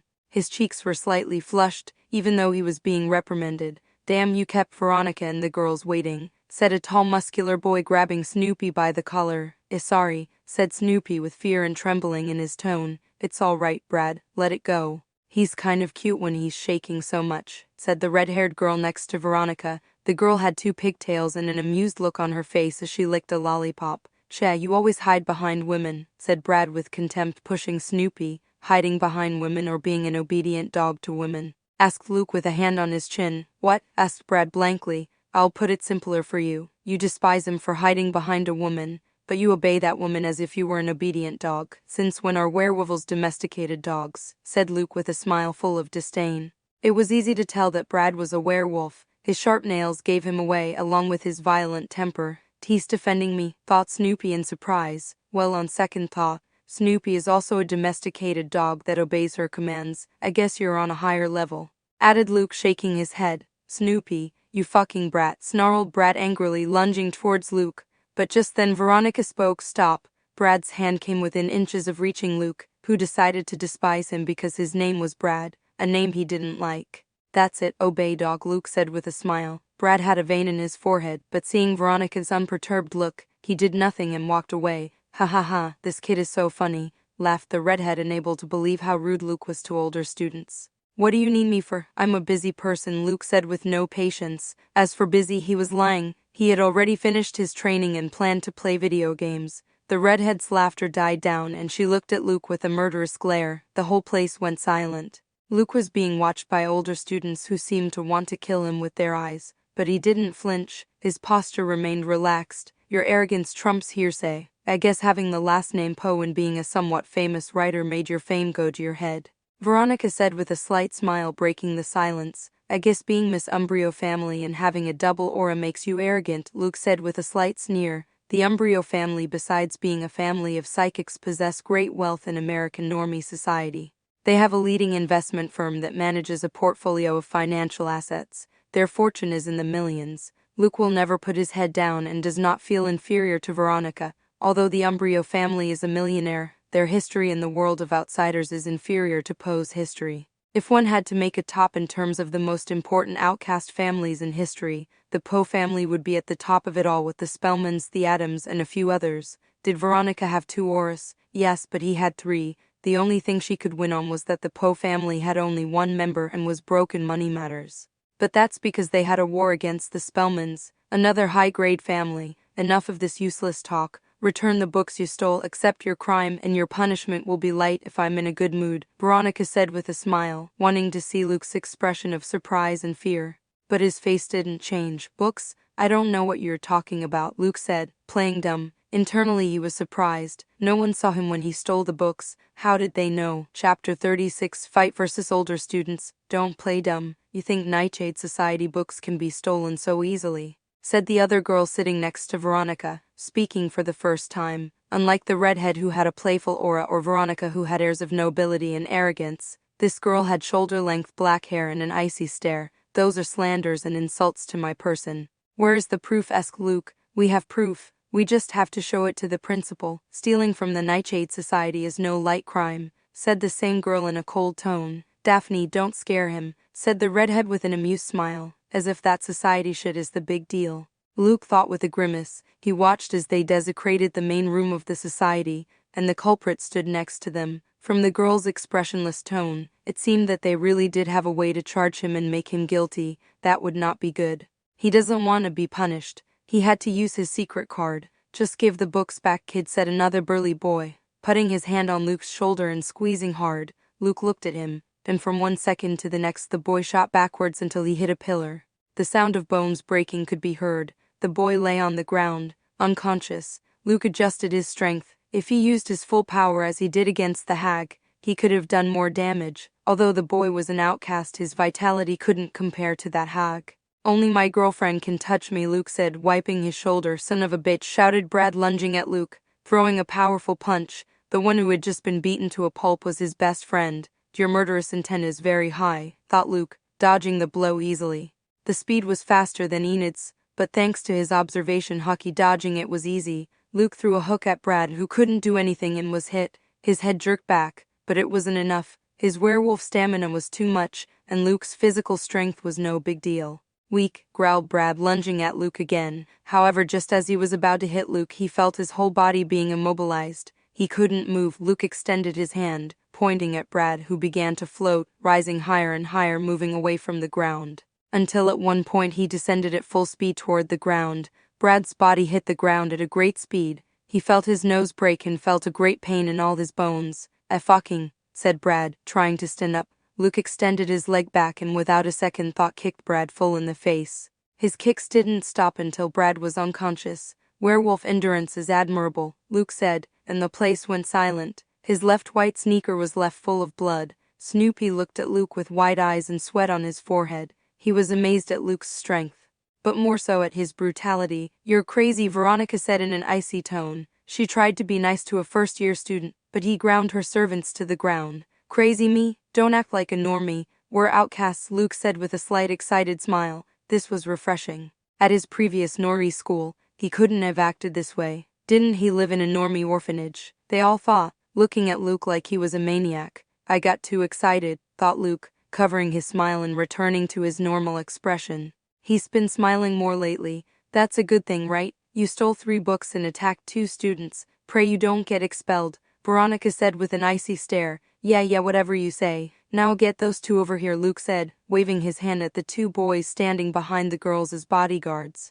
Both boys had cold sweat on their foreheads. They knew they were weaker than Brad and the other boy. They would have no chance of beating Luke and his powerful telekinesis. They would have to transform completely, and it's not a full moon. Then it will be your turn. Girls, I wonder how powerful a 2-aura user will be, added Luke, feeling his excitement rising. Being expelled? Luke wasn't worried about that issue. He knew he wouldn't be expelled. First of all, it was several 10th graders versus 1 9th grader. He could tell he did it in self-defense. And he had a very good relationship with Principal Weems. But this was unimportant since he wouldn't have charges against him. He will blackmail Veronica with the video so she won't press charges. Before that, he will fight these arrogant students who came after him first.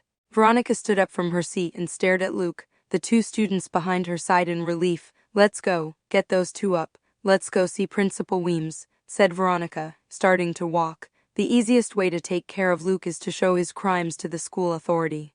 The 2 boys quickly carried the unconscious boys, making no contact with Luke, and quickly followed Veronica and the other 2 girls. What a bore, thought Luke disappointedly. That's right, I stole the books, Luke said in a high tone. Veronica paused. But only for a second. She would no longer accept Luke's apology. Now she would have him severely punished for trying to defy her. I remembered something very funny. While stealing the books, I witnessed a scene I never thought I'd see, Luke said with an acted laugh. A boy named Tommy and a girl, added Luke with a smile. Then Veronica quickly turned around with wide eyes. Do you know Tommy? The redhead asked. Daphne, the expressionless girl, looked at Veronica confused. Why was she so surprised? Not very, I saw him committing a nasty act, replied Luke, staring at Veronica, who for the first time had a nervous expression. Don't tell me the night he stole the books was when Tommy and I, thought Veronica, feeling her heart rate rise. A nasty act? Asked Daphne with a raised eyebrow. Let me show you. I recorded the whole thing, Luke said as he pulled out his cell phone and continued to stare at Veronica. You girls go back, don't report to Luke. I'll take it from here, said Veronica in a different tone than usual. Are you okay? Asked the redhead, looking quizzically at her friend and leader, who always kept her cool except now. Did something happen with Tommy? Asked Daphne. Get back, I got this, exclaimed Veronica, giving off an intimidating aura. Her friends agreed without knowing what was going on and left the scene with the others. Chapter 37. Leaked video. When Luke was left in the hallway alone with Veronica, he played the video on his cell phone. A few moans could be heard that made Veronica blush. The camera on the latest iPhone is very good. I can see your expressions with great definition, Luke said with a wicked grin. Don't move, I already have several copies. It's useless if you steal my cell phone, added Luke, who noticed Veronica was about to make a move. You were on that night? Asked Veronica, still in place. Yes, I was able to hide just in time in a dirty closet.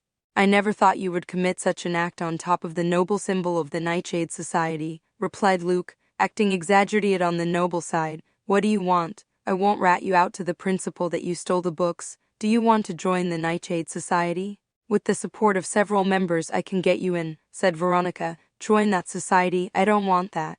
Just keep it under the rug that I stole the books. I'll get them back to you, said Luke. Veronica was surprised that Luke refused to join the elite club. Any student who knows of its existence from myths or family wants to join the club.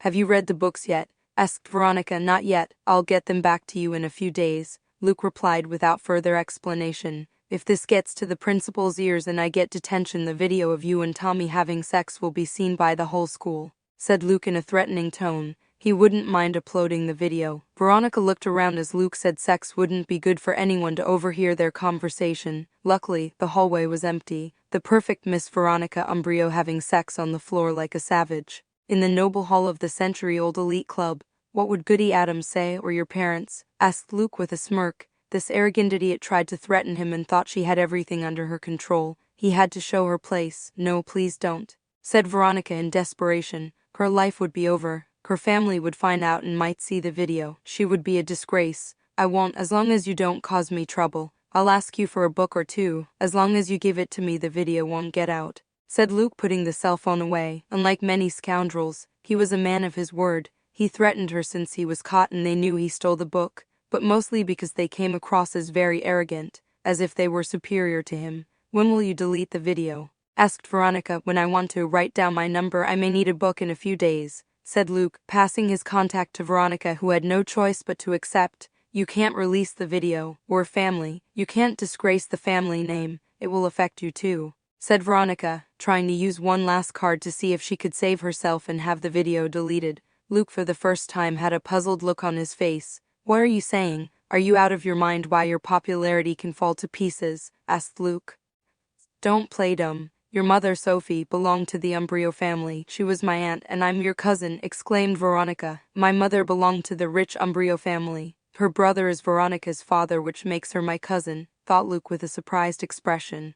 Don't talk nonsense, Luke said in disbelief. You don't know. Almost the whole school knows that your parents were from the Poe family and the Umbrio family, said Veronica, looking at Luke with a strange expression. Luke had a question mark on his face. He wasn't one of the people who paid the most attention around him. He's sure Enid never brought this up. He must have asked Edgar when he had the chance. Natasha never said anything to him, and she was the closest to his mother. He didn't ask her either, though. Let's say you're right, so what? You think I'll delete the video? Asked Luke. Later he would confirm if this was true. But we're family, said Veronica. Family? The first family member who approaches me tries to threaten me. Besides, you didn't help my mother when she needed it and exiled her. I have no relationship with you, Luke said in a cold tone. Keep your pets under control. Then if I ask for a book, bring it to me. That way your social life will be safe, added Luke, turning away and leaving Veronica alone. Luke confirmed through Edgar that his mother was from the Umbrio family. He also asked Natasha and she said yes. She didn't give much more detail. Her inheritance was cancelled since her mother was exiled or something. Anyway, he didn't want the money from those scoundrels. With the money he would get from Carrie, he had plenty left over. He had plenty more books to bring into this world. Did you know I'm related to the Umbrio family? Asked Luke, walking beside Enid in the direction of the cafeteria. He had finished the first class of the day and they were heading to lunch. Yeah, a lot of people already know about it. You're very famous and everyone wants to know about your past, replied Enid. She had predicted that Luke would find this out at his meeting with Veronica, who belonged to the Umbrio family. Why didn't you tell me? Asked Luke, feeling like an idiot. He was the only one who didn't know about his family history on the maternal side. Well, I noticed you never cared about that stuff. You even seemed to be bothered by fame, and your knowing about it might make you more bothered, replied Enid. You seem to know me well, Luke said, taking Enid's hand and moving closer to her. Enid was right. Knowing would be a nuisance and it didn't do her any good. Hee, of course I know you, Enid said, laughing, moving closer to Luke as they walked into the cafeteria. As they entered the cafeteria, the murmur died down, and Luke felt more stares than usual on him. He knew it was a strange occurrence for him to be holding hands with Enid, but already the whole school knew about their relationship, and many times he appeared in public with her holding hands. What happened? Asked Enid in a low tone. She was used to the stares for being with Luke and she was getting used to it. But today was different. I don't know, replied Luke. He noticed at one of the tables Xavier, who waved him over. Along with Enid, they made their way to Xavier's table, who was sitting with Bianca, Ajax, Sabrina, Yoko, Divina, and one more mermaid boy. It was weird to see everyone sitting at the same table. Now that Luke and Enid were there, it was arguably the most popular table in the 9th grade. "Hey everyone," greeted Enid enthusiastically to her friends and the others. "What's up? I'm feeling more stares than usual." She added in a low tone. "This happened. Play the video," replied Xavier, passing his cell phone to Enid. Let's see," said Enid, giving play to the video. It was weird that she didn't know the latest gossip of the moment. Luke walked over to see what this was all about. His brow furrowed as he watched the video. It was about the beating he gave the 2 older students. Who recorded this, thought Luke. The video was shot from a distance, but with the zoom of a good cell phone, the fight looked perfect. The video ended with Luke kicking Brad several times.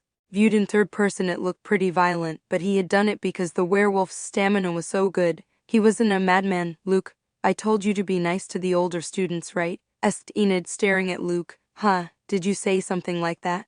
said Luke without making eye contact with Enid. "Don't you listen to me when I talk?" asked Enid. "Now that you mention it, I do remember. It was self-defense. That video is taken out of context," said Luke, justifying himself. Before Enid could reprimand him further, a bell rang through the speakers. Then a monotone voice was heard throughout the cafeteria. "Please have student Luke Poe proceed to Principal Weems's office," said the voice. Saved by the bell, thought Luke. He would rather be punished by the principal than reprimanded by Enid. Enid was the only person with whom he had stopped being rude and foul-mouthed. So, he could no longer win an argument when he had been partly to blame. "The power of love," says his stupid ghost great-great-grandfather. "I've got to go. See you in a bit, if I don't get kicked out," Luke said, kissing Enid and hurrying out of the cafeteria. A smile broke out on Enid's face as she watched Luke's back get further and further away. "I never thought I'd see Luke so obedient." "You have my respect, Enid," Ajax said with a strange smile. Everyone else nodded in agreement. He didn't look like the same kid who kicked the crap out of an older student. "Hey, Luke is good, you just have to know him," said Enid, sitting up a little embarrassed. "Good, did you see the same video I did? He beat the crap out of that older student. That's dangerous. What if that aggression comes back at you?" asked Yoko. She didn't like her friend's boyfriend. "Don't talk nonsense, Yoko," Enid said with a frown and a different tone than usual. The first ones who surrounded him in a threatening way were them. "It's taken out of context. Besides, Luke would never hurt me," Enid added. She won't allow her friend and roommate to criticize her boyfriend. "It's true, it was 2 versus 1, 2 older students bullying a younger student. Serves them right," Xavier said, defending his friend. He already considered Luke his friend. Yoko snorted slightly and didn't say anything else all lunch. Enid didn't speak to her either. Chapter 38, Revenge. Luke visited Principal Weem's office for the second time. Since he had his first talk months ago, he has not visited the office again. The difference was that this time Larissa had an angry look on her face as she looked at him. Then there was a group of students from the 10th grade. Veronica and the other students, including Brad and the other boy, were beaten up by Luke. It was all because of the video that was circulating where Luke was brutally beating Brad and the other boy. As Luke expected, the culprit in this video was not Veronica.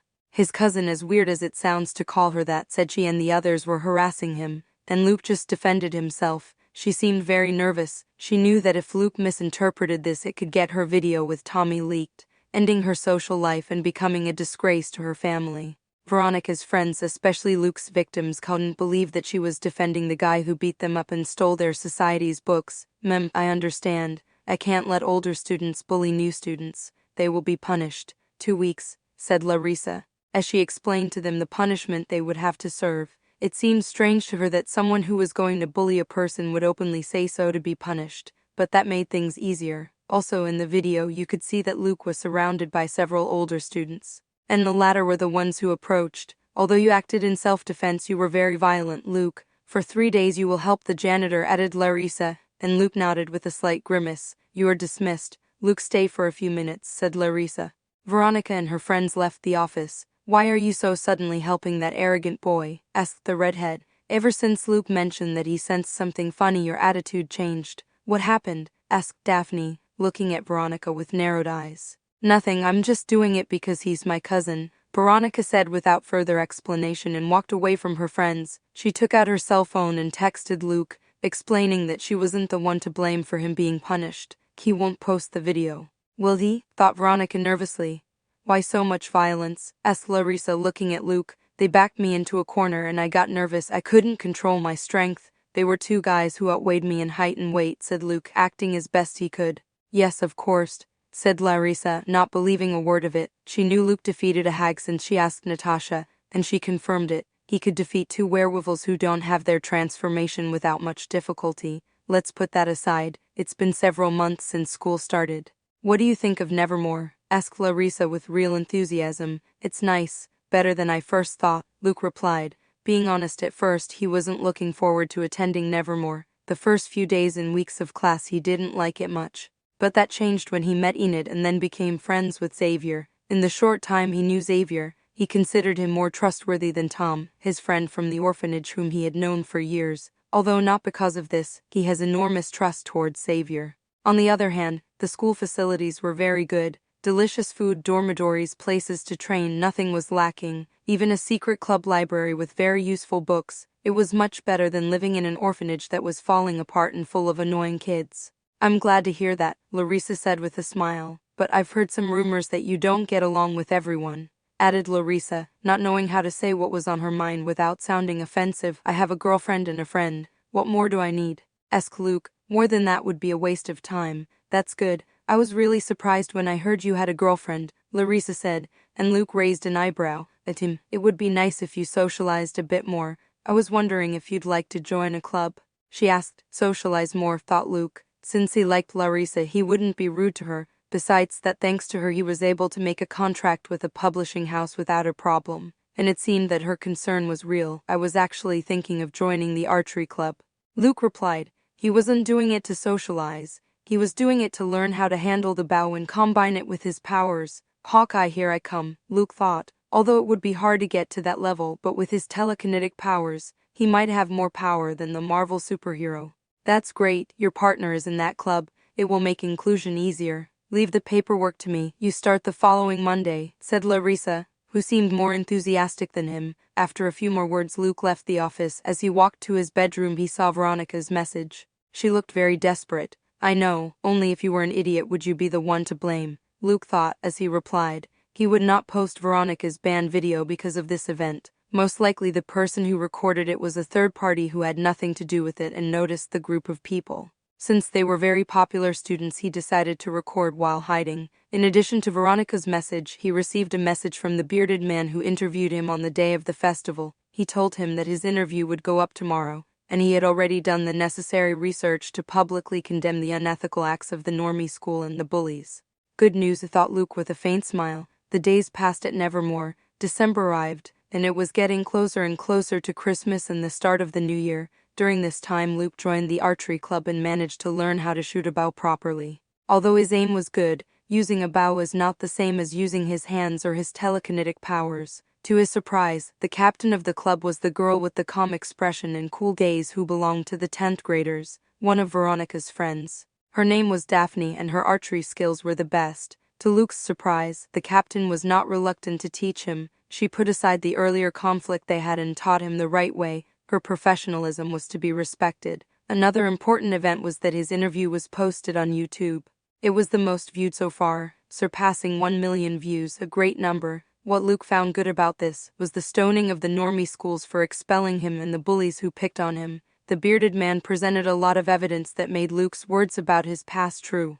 The school principals uploaded videos apologizing for all the attacks they were receiving for their one-sided behavior. The principal who wanted Luke to upload a video apologizing was removed from his position. Luke didn't care about this. He was ousted, and they never took his side. He didn't care that the old man would be out of a job. The best part was that Brad and his friends had to hide on social media and move out of Boston. People on the internet took it upon themselves to publish their personal details to the whole world. Luke didn't mind this either. He even enjoyed it. Revenge was good. He was never a person of high morals. If they had never done anything to him, he would not have acted this way. His training went on smoothly. The only difference was that he changed the focus on blue aura training. He stopped improving his telepathy and photographic memory. He focused on mind control and mind reading, then to a lesser extent on mind defense. Once he mastered control and reading, he will focus on mind defense with more emphasis. Why does he do this and not prioritize the safety of his mind?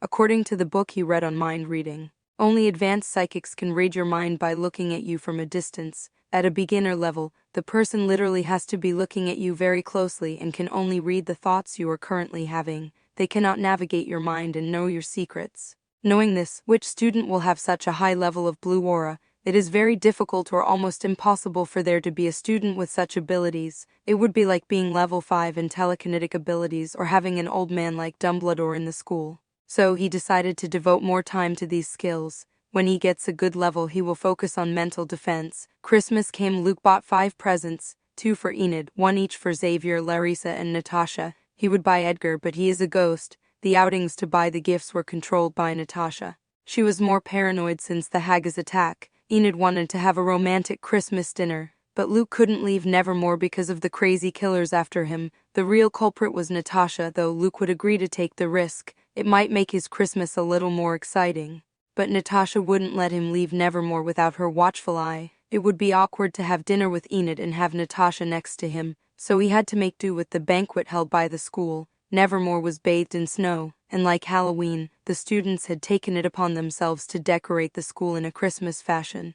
They were not the typical Christmas decorations. They were a combination of Christmassy and scary, more in the style of the Outcasts. With the banquet over at midnight, Luke handed the gifts to Enid and Xavier. To Enid, he gave a beautifully intricate gold bracelet and a 7-book saga telling the story of a young wizard.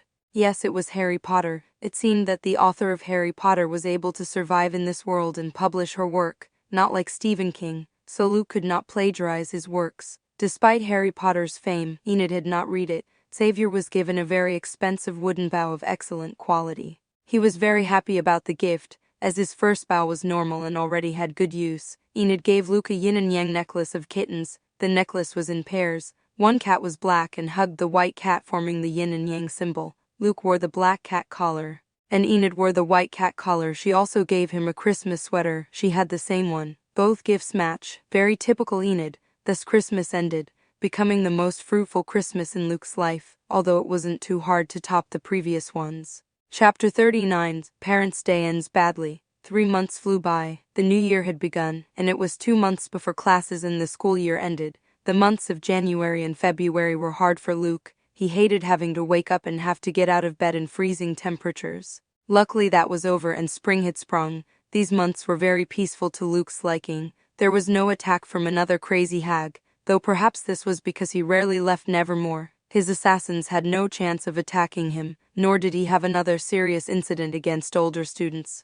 He had fun in his one-sided fight against Brad and the other idiot. He spent it on classes, homework, his new club, training, and spending time with his girlfriend and his only friend Xavier. This weekend, you get to meet my parents, said Enid excitedly with a big smile. That was the first thing Luke heard early one weekday morning before he entered the boring marginal history class. Classes were starting to get heavy, for it was only a short time before final exams. Luke was disheveled and with dark circles under his eyes. The night before he had stayed up late playing video games with Xavier. How does she have so much enthusiasm in the morning?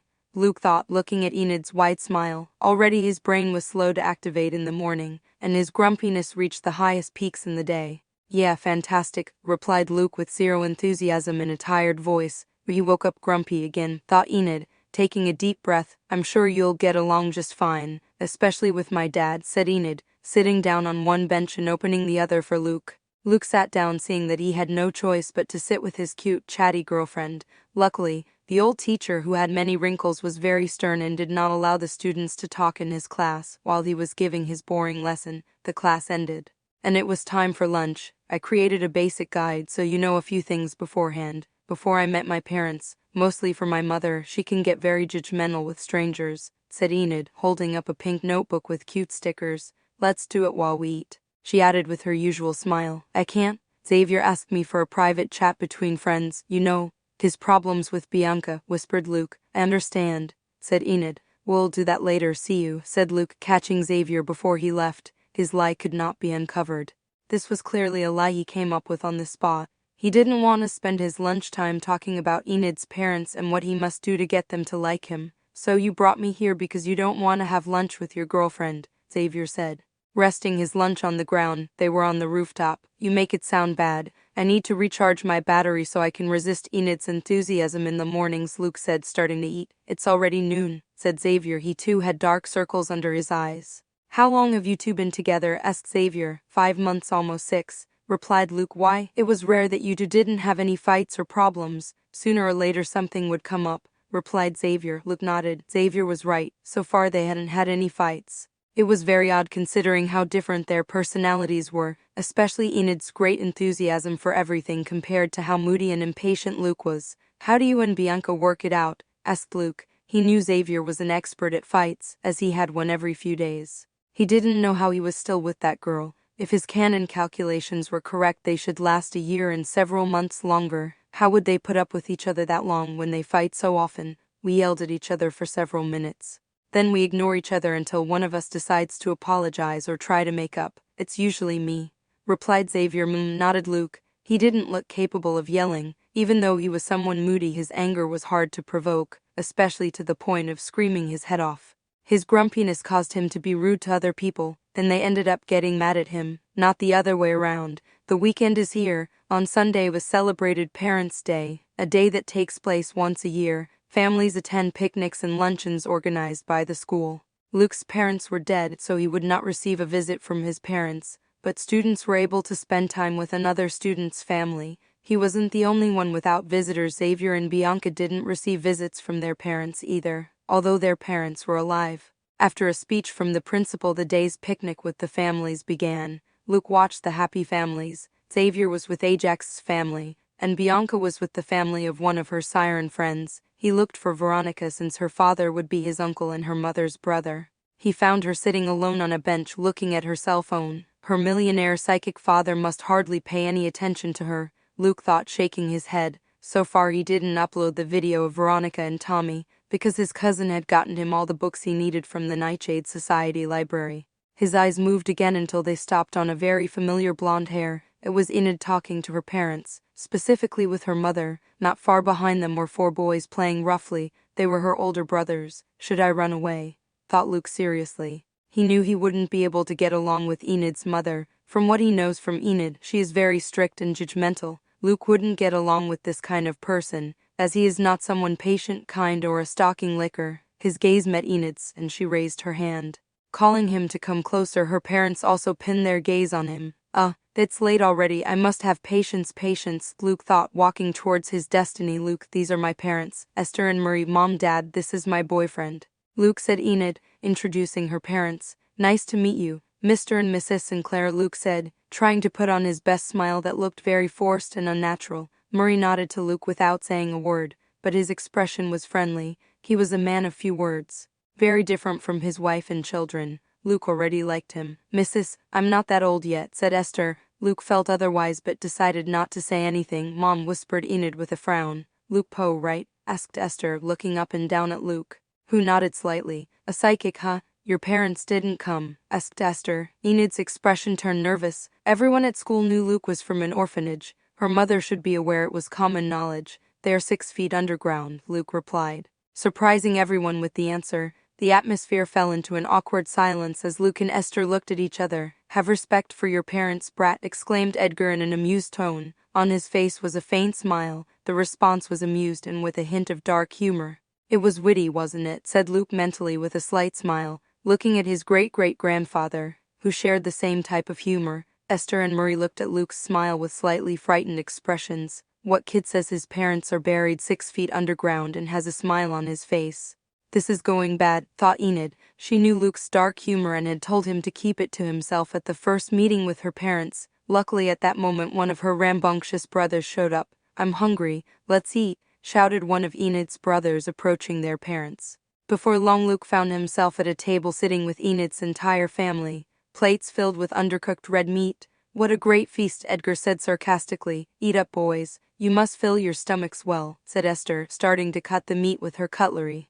Luke looked at his plate with no appetite. This meat was undercooked. What's wrong? Why aren't you eating? Asked Esther, looking at Luke, who was just staring at the plate. I like my meat with more cooking, replied Luke bluntly. No, that's not good. The meat is at the perfect point. Psychics don't appreciate good food, Esther said, shaking her head. Well, your stomachs are tougher. Normally you can eat more raw meat, said Luke, bringing his ear close to the meat. What are you doing? Asked Esther with a frown. Don't you hear it? Asked Luke in a serious tone. What's? Asked one of Enid's brothers. Moo, said Luke, imitating the sound of a cow. Enid's brothers, catching onto the joke, began to burst out laughing. Even on Murray's face a smile formed, and he held in his laughter. That's a good one. Maybe if you poke the meat with a fork, legs will sprout and it will start running, said Edgar, amused. That bastard is funny, said one of Enid's brothers, brutally patting Luke's back. Luke got along well with Enid's brothers. This wasn't always the case. At first he felt the menacing stares from all four of them. Since he became boyfriends with his little sister, they were very protective of Enid, but since he swept the floor with Brad and the other werewolf, they started treating him very well. They seemed to have a rivalry with Brad's group of werewolves. The only person who wasn't the least bit amused by the joke was Esther, who was frowning more than usual. Enid looked worriedly at her mother. The picnic continued, and Luke's jokes disrespecting werewolf traditions continued. He made them because he noticed that Enid's brothers and her father were not bothered by them. They even seemed to be amused and kept the jokes going. If he had seen that the jokes were not well received, he would have stopped, but that was not the case. "Where are you going?" asked Enid, looking at her mother, who suddenly stood up from her chair. Since Luke had started with the bad joke, she hadn't said a word. What bothered her the most was that her whole family seemed to be having fun with this stranger. "I'll go talk to some old friends," Esther replied, leaving the table. Her husband got up as well. He said goodbye to Luke with a friendly smile and followed his wife. "We'll go talk to some girls. You two have fun. See you later, Luke, sis," said the four siblings, saying their goodbyes and quickly disappearing. Suddenly at the table it was just Enid and Luke, sitting across from each other. "Why?" asked Enid without her usual smile. "What do you mean?" asked Luke, chewing the tough red meat. He was taking longer than the others to chew this tough meat. "Why did you make fun of all the werewolf traditions in front of my mother? I told you she is very strict and cares a lot about those things." Enid said, "Your father and brothers were having fun." Luke justified himself. "I gave you the tips to make a good impression and you didn't even try," said Enid, angry for the first time at Luke. "Why should I act to get her to like me? She seemed to hate me," huffed Luke in an annoyed tone.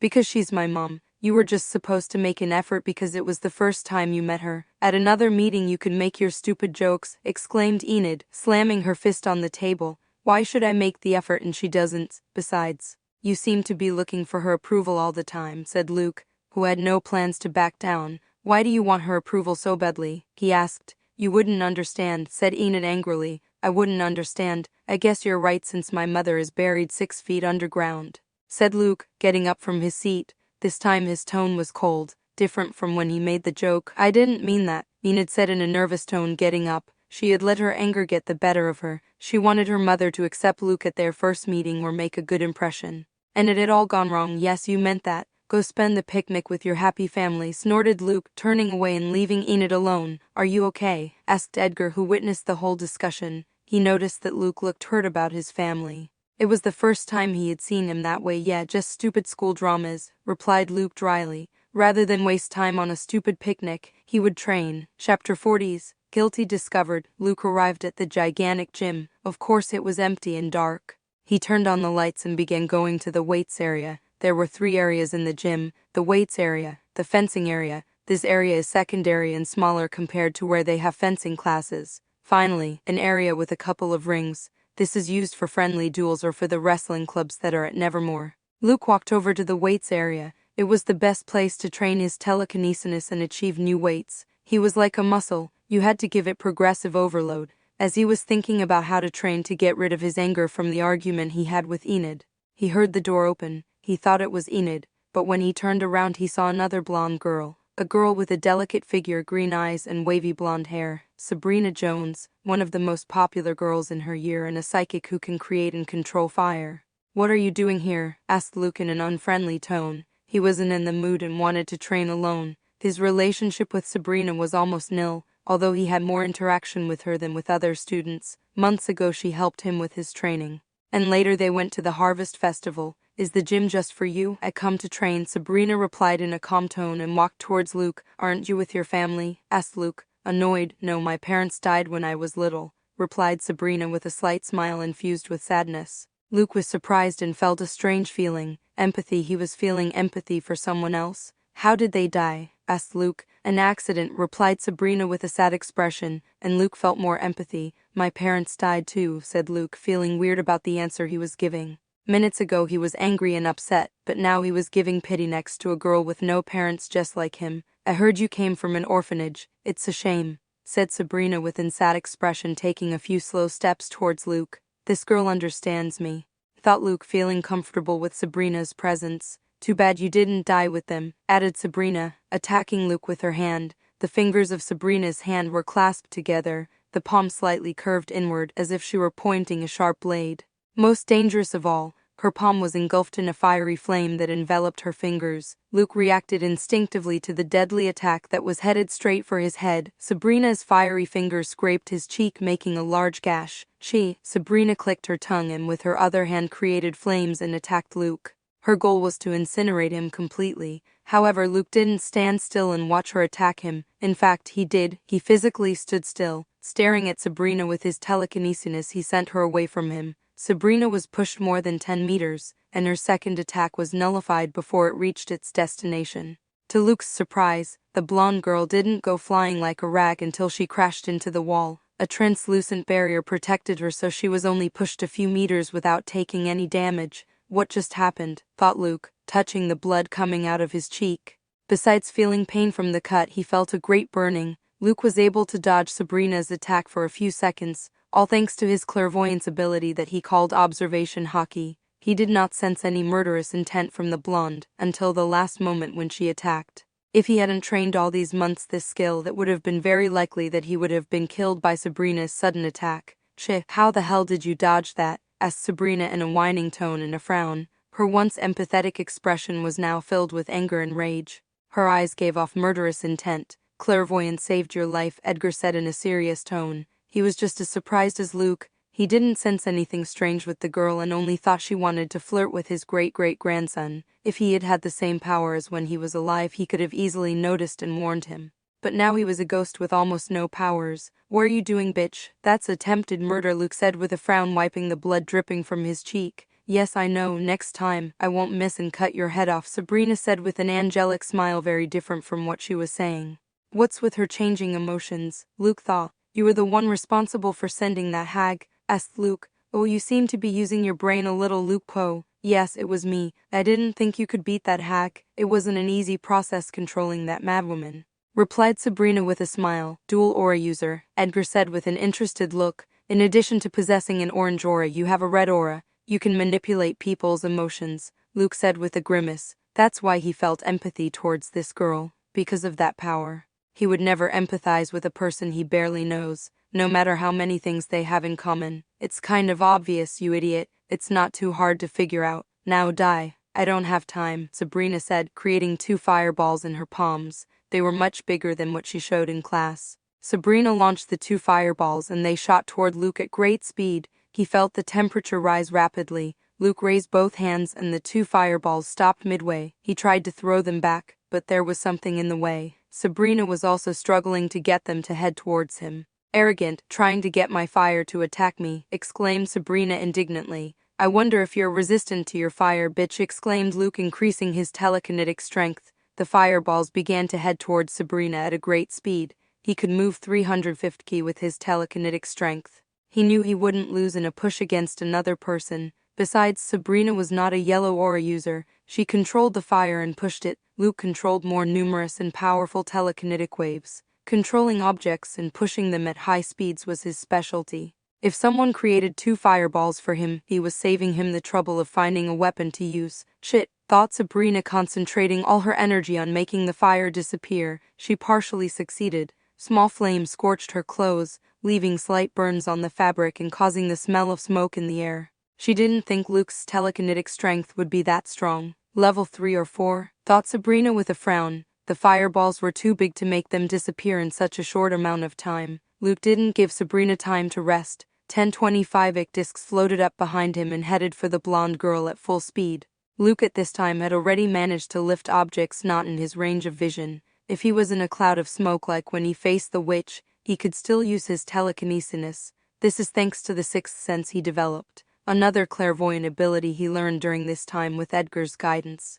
The 6th sense gives the user a type of extrasensory perception, allowing him to see people or objects if they are hidden from view. Previously, he could not do this. To control objects through his telekinesis, they had to be in his range of vision, but now he no longer had this disadvantage. He had a 360-degree vision. Although to have this vision he had to activate the ability, it was not passive, it would be passive at an advanced level. From all directions, the discs flew at Sabrina at a speed equal to a bullet. No matter how much she defended herself with a fire barrier, it would be useless. Since the discs are made of iron, they will pass the fire and only get hotter. Sabrina's fire does not have the intensity to melt the discs in a matter of seconds, or so Luke thought. Sabrina, sensing imminent danger, did not hold back. Fire shot out of her eyes at an incredible speed and power, as if they were laser beams but fire. To Luke's surprise, 5 discs were pulverized. The heat of the fire shot from her eyes was far superior to that of the fireballs. However, Luke maneuvered the remaining 5 discs to attack Sabrina's blind spots. She had no eyes on her back to shoot fire. Just when Luke thought the discs would crush Sabrina's delicate body, the barrier that protected her before appeared again. The barrier turned the remaining discs to ash. "Does she have another aura?" muttered Luke in confusion. "No, 3 aura users are rare. You won't find 2 in one place. That barrier is a defensive artifact. Look at her right hand. It must be that strange ring," said Edgar, and Luke noticed a ruby ring on Sabrina's right hand. "The Spellman family has good objects," Luke said with a look full of hatred. "This girl belonged to the family that killed her parents and left his family in ruins. Of course, my family isn't on the brink like the Poe family," Sabrina said with a wide smile. "This bitch," thought Luke, feeling anger boil through his veins. "Don't be swayed. She's controlling your emotions to make you angry," said Edgar. Sabrina went back on the attack using her full strength. Her eyes glowed again and she was about to fire her fire beam again. She couldn't let Luke attack her again with so many discs, however. As she was about to fire, she felt an unfamiliar voice in her head telling her to stop. Her eyes returned to normal, and she saw that near Luke 30 discs were flying around him. "Each weighs 10 kg. Let's see how long your ring lasts," said Luke, and the 30 discs began to fly at an incredible speed. "What happened?" thought Sabrina in alarm, seeing how 30 discs surrounded her and started to fly towards her. Again she wanted to launch her powerful fire laser beam ability, but again she heard a voice commanding her to stop, and she did. The discs began to be destroyed by the barrier. 1, 2, 3, 5, 7, 10, but the bombardment would not stop. Every time Sabrina wanted to destroy discs with her fire, a voice in her head told her to stop, and she obeyed. "That's him. That's mind control. He has 2 auras," thought Sabrina in surprise. Looking at Luke as disc number 20 was destroyed by the barrier, the ruby in Sabrina's hand was destroyed. "No, this is not good," thought Sabrina in terror, looking at 10 discs surrounding her. She no longer had a barrier to protect her, and besides she couldn't use her fire as Luke stopped her actions with mind control when she was about to summon fire. "Come on, Spellman, show me that earlier arrogance," Luke said with a stern and hateful expression. His anger had been heightened by this girl and he was already in a bad mood from before. Maybe it would be a good idea to crush all her bones with the iron discs.